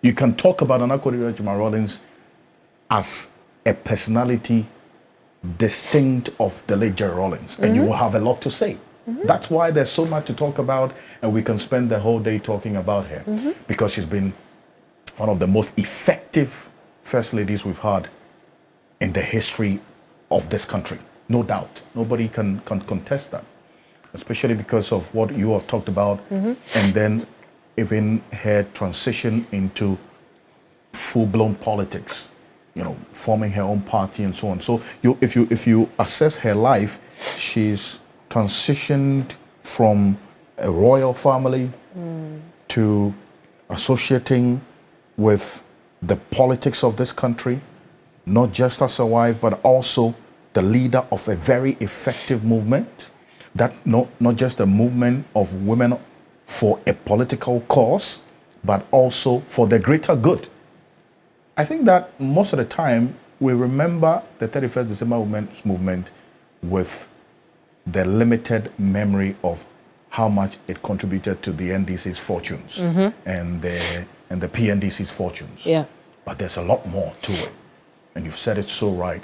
And the kind of impact she had on women, the skills that she gave to women to be able to live, contribute economically to their homes as well. So that, for me, had laid a certain template that we've seen other First Ladies also take their own personality. Because, you know, you cannot necessarily use her as a benchmark to assess others. Everybody leverages their strength and their personality to bring out what is the best for them, and then also for the greater good of the people that they're leading. Now, until her ascension to, or the late Jerry Rawlings becoming president, not much was heard of First Ladies of the previous heads of states that we have had. Okay? That's a fact. But after 1992, 96, 2000, because of what she had done when the former president John Agyeman Kufuor came into power, there was also the focus on Theresa Kufuor. There was also then the focus. She brought attention. Absolutely. To the to title. the office of the first lady. First Lady. And what the office of the First Lady can do as well, complementing the work of the president. Right, right. That is the kind of impact that she also brought to our governance structure as a country. Absolutely. You know, and then beyond that, it brought up this whole conversation about the women participation in politics. Now that's a big topic globally.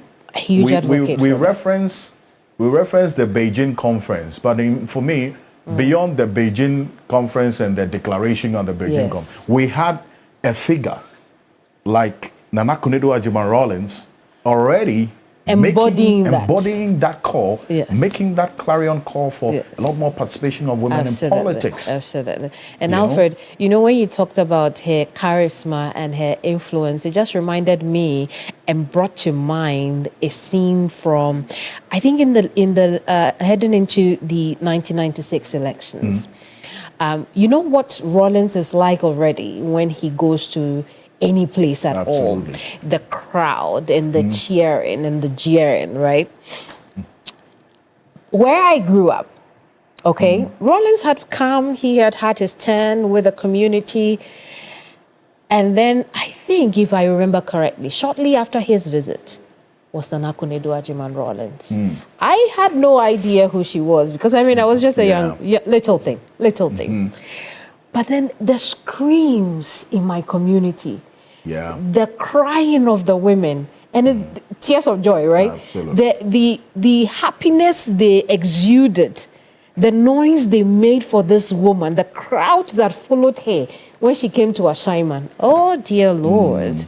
It just spoke volumes. All right, about the kind of charm. Absolutely. The charisma that she carried, because then I was so little, so I couldn't see her.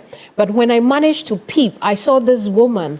She wasn't a big thing. Sure. She was petite, and she had her headgear, her signature headgear. And I never forgot that scene. It was so powerful for me as a girl child then, that wow, so all this crowd, because when Rawlings came, I had seen him. When he came to clean the gutters in Ashaiman, I had seen him, right?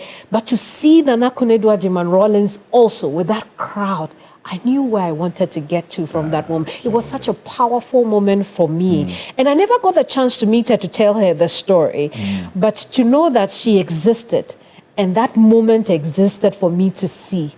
Oh dear. I hold that memory dearly. It's the sincerity in the expression that we see right there. And for me, we can continue to talk about her and the impact and what she's done over the period. In fact, if you recall, whenever the late Jerry Rawlings addressed a crowd or a gathering ahead of, especially the 1996 election, she would come as well with her red beret. She had this red beret, that she would also take her turn to address the women. Right. Because she was living the kind of life that reflects the image and personality of the man that she loved so much. Absolutely. So I hear Dr. Ekos-Gabra talk fondly about her because Ekos-Gabra is one of few politicians within the Rawlings administration that had two ministries, as a matter of fact, and then also serving as an ambassador to the United States. Absolutely, Alfred. I'll come back and then you finish that story. But let's head back to town now. On the ground is Grace Agyeman, who's now at the 31st December Women's Market, with details from there as well. Grace, how are the women taking this? 2000. One of the many things that she will be known for was the establishment of the 31st December Women's Movement. And it was established for education, entrepreneurial empowerment, and also for political participation for women. It is in that vein that the 31st December Women's market was established. We are currently here at the 31st December Women's Market, which plays host to over thousands of market women. Some of them, or a section of them, are already in mourning clothes, wearing red and black as a means of honoring the memory of the late Konadu Agyeman-Rawlings. I'll speak with a few of them on how they heard the news and what they'll remember the Konadu Agyeman-Rawlings for. Pamocha, where the Mwaba TV3, so yeah, I'm Konadu Agyeman-Rawlings, new one in tea, and a bahano and then Pamocha. Let me start with you, then I'll come with you. Please, how did you hear that she has died? You can speak here. Oh, actually, we also have a funeral here in the market. And so we were doing it, and we just had the news. We had the news that our mother, Konadu, just kicked the bucket. And we couldn't believe it. It was unbelievable. And in fact, I just don't know. Because she built the market. She built this market that we're selling. I don't know. It's so sad. So some of them are already shedding tears because of the demise of the first lady. But also,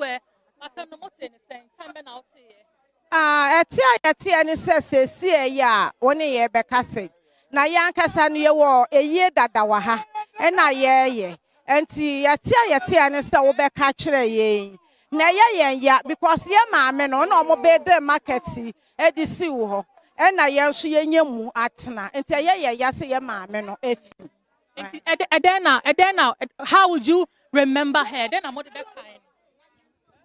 In fact, she built this market, and even there is a nursery school here that she built, that people are still going to school right here today, up to date. And so we will always remember her for her good deeds. Thank you. Dia medeka maame na ye media me hu no asante hene no ni nua ne wo no wu ye no ne ne mako obi omokwachi asante hene no na mede share maame no dia mede be kai ne say oni no kunu na agye market edi esi ho na enne yenso yenyemu a yenso yete market mu a ye adwuma enye ono anka market yenye enne se market kura no e fa ha sei omo so omo ton enti asem ne wo court enti ye pesa anka maame ne te ase a na anka obem na se ne omo ton market no na maame no so be ka bi Emma ye, our 31st market. Mamma, dear, you be kind de bia because ye mamma, you be kind. 31st market. Edawa can na kwedu where yala mi. Ni monde gwele JDC bele. Ni kwedu akenga. Wu ametenu. Ni NDC bele ni lewe gbo ni mwene wadumuchi wa celebrate.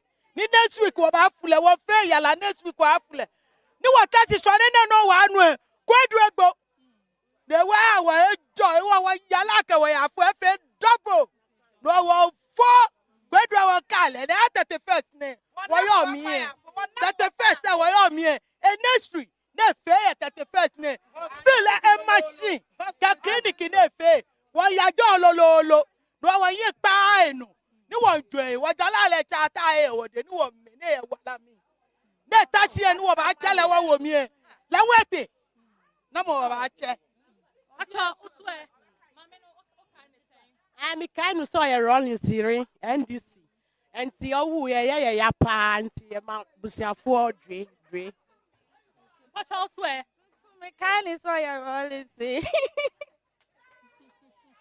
So it is I know because maame no ayo babeli ma maame ne yo babeli ma enti ye be kai maame ne da bia te se de ye kai ne kunu no Rawlings no ye be kai maame ne da bia enti ye sre wurade se edwuma maame na be ya ma Ghana no onko so no onje no wa hememu na maame no onya baby ntina ye da mo. You've been hearing some of the market women at the 31st December Women's Movement talking to us about what Konadu Agyeman-Rawlings, the role she played in getting this market for them and how it's been a source of livelihood for most of them. What is Konadu Agyeman-Rawlings with free moon? Sign out the back. Oh, I can't remember the pa. My market no bibia cost to kama e wa hanom. Okay, so you've been hearing some of these women. They tell me that the establishment of this market has been of great help to them because it's been their source of livelihood. She's also built a nursery school for them as well as a hospital. And the demise of the woman is going to be of great loss to them. Pacho, will be of great loss. Damn, Pacho, you say, Oshe, atade koko, any tuntum. Now, it's a Yama Konadu Agyeman-Rawlings. The market team now, yeah, Juma na mamene free mo. Pacho, oh, mameno, oh, kind of saying. Oh, a strong woman, a strong one. Oh, Kuma me ema. Inti, a strong woman. The man rest in peace. I'm a financial baby. Oh, he's today. And I I'm a besu as me on be a buffia copying down. I'm here at Brusign. Yeah, or John, my LC market, ye niska, almost ya, ye be hopeless. Inti mum to say, ye my yambu market here because a young boy draws wa, ye stop back on 5 billion of fast canoe. ASEAN, ye nibi, inti inti ya swatch any banu, Zenato, and I'll see you. Into your muguna, as I'm sad news about, inti, and Mumfa Nusunka, and then by air. Okay. So you've been hearing from the women in the 31st December Women's Market here in Accra. They have been talking to us about how shocked they are because of the death of the founder of this market, Nana Konadu Agyeman-Rawlings, the former First Lady. And they say they will fondly remember her because of her good deeds and how the establishment of this market has been of a great source of livelihood also for them. So we've been coming to you live from the 31st December Women's Movement here in Accra.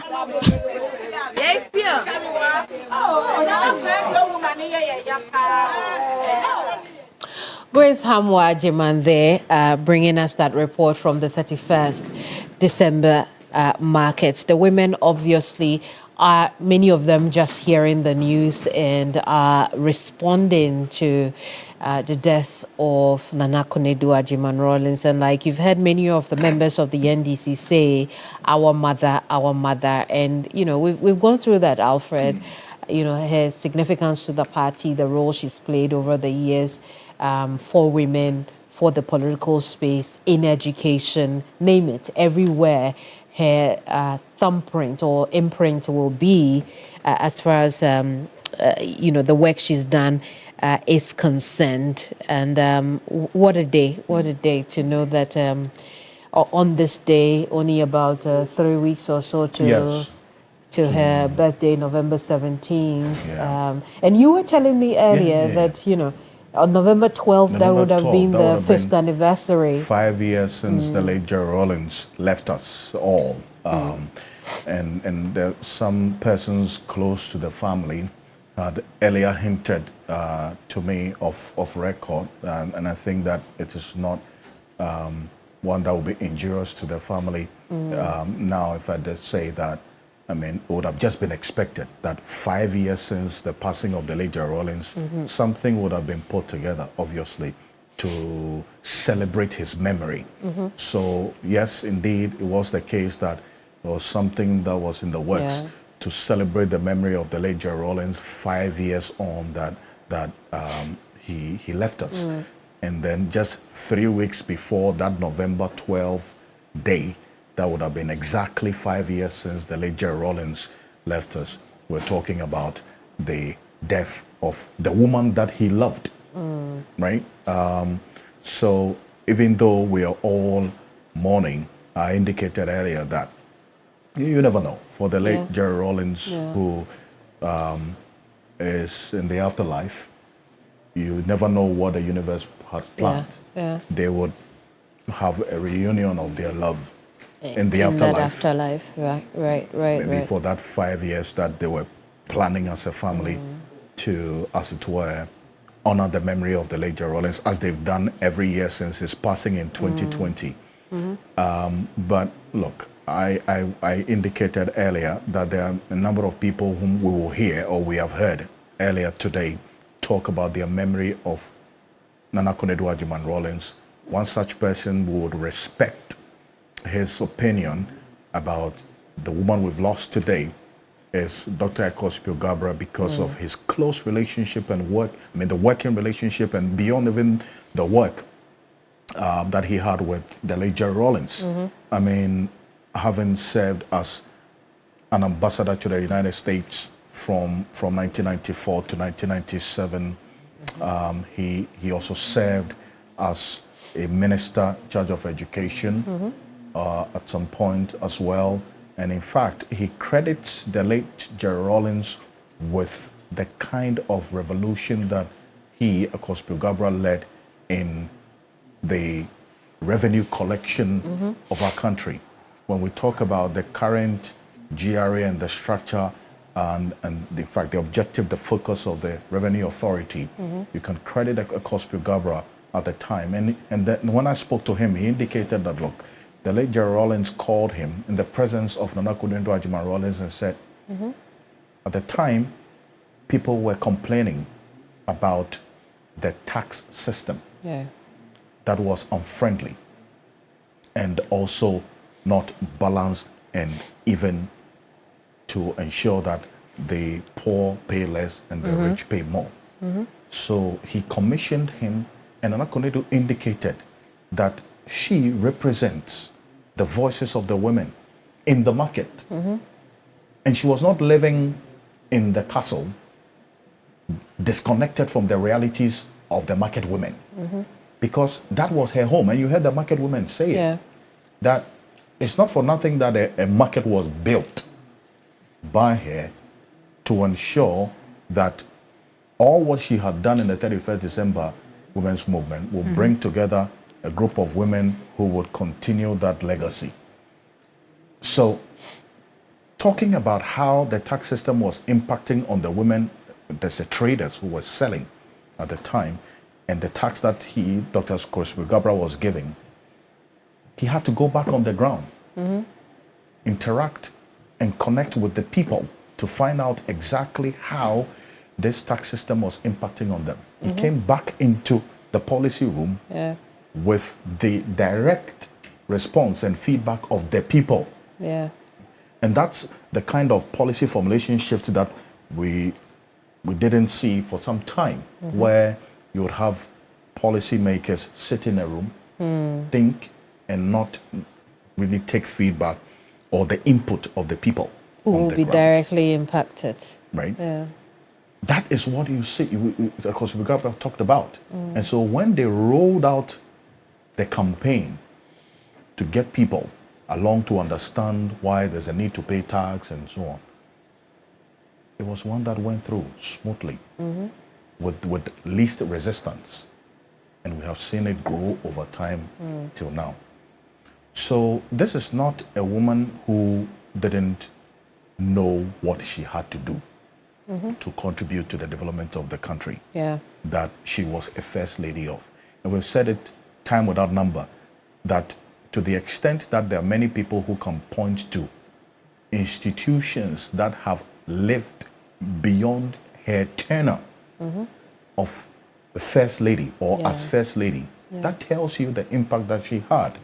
Because you and I measure the effectiveness and the efficiency of the inclusion, the contribution of people, not only when they are in office, but after you leave office. What you did it last enough beyond your tenure? That is what we can also look at, because we're talking about 31st December today, and there are many people who can still reference how that impacted on them. And these market women are a perfect example of what we're talking about. So it's about building on the legacy that both the late Jerry John Rawlings and the late now Konadu Agyeman-Rawlings have left. And you indicated of air that imagine if Dr. Zaneto Agyeman-Rawlings had not got into politics. Probably be the end of the legacy of the Rawlings is in the body politics of this country. Would not be also the one that would be probably continued. Would have ended. Okay, but we're talking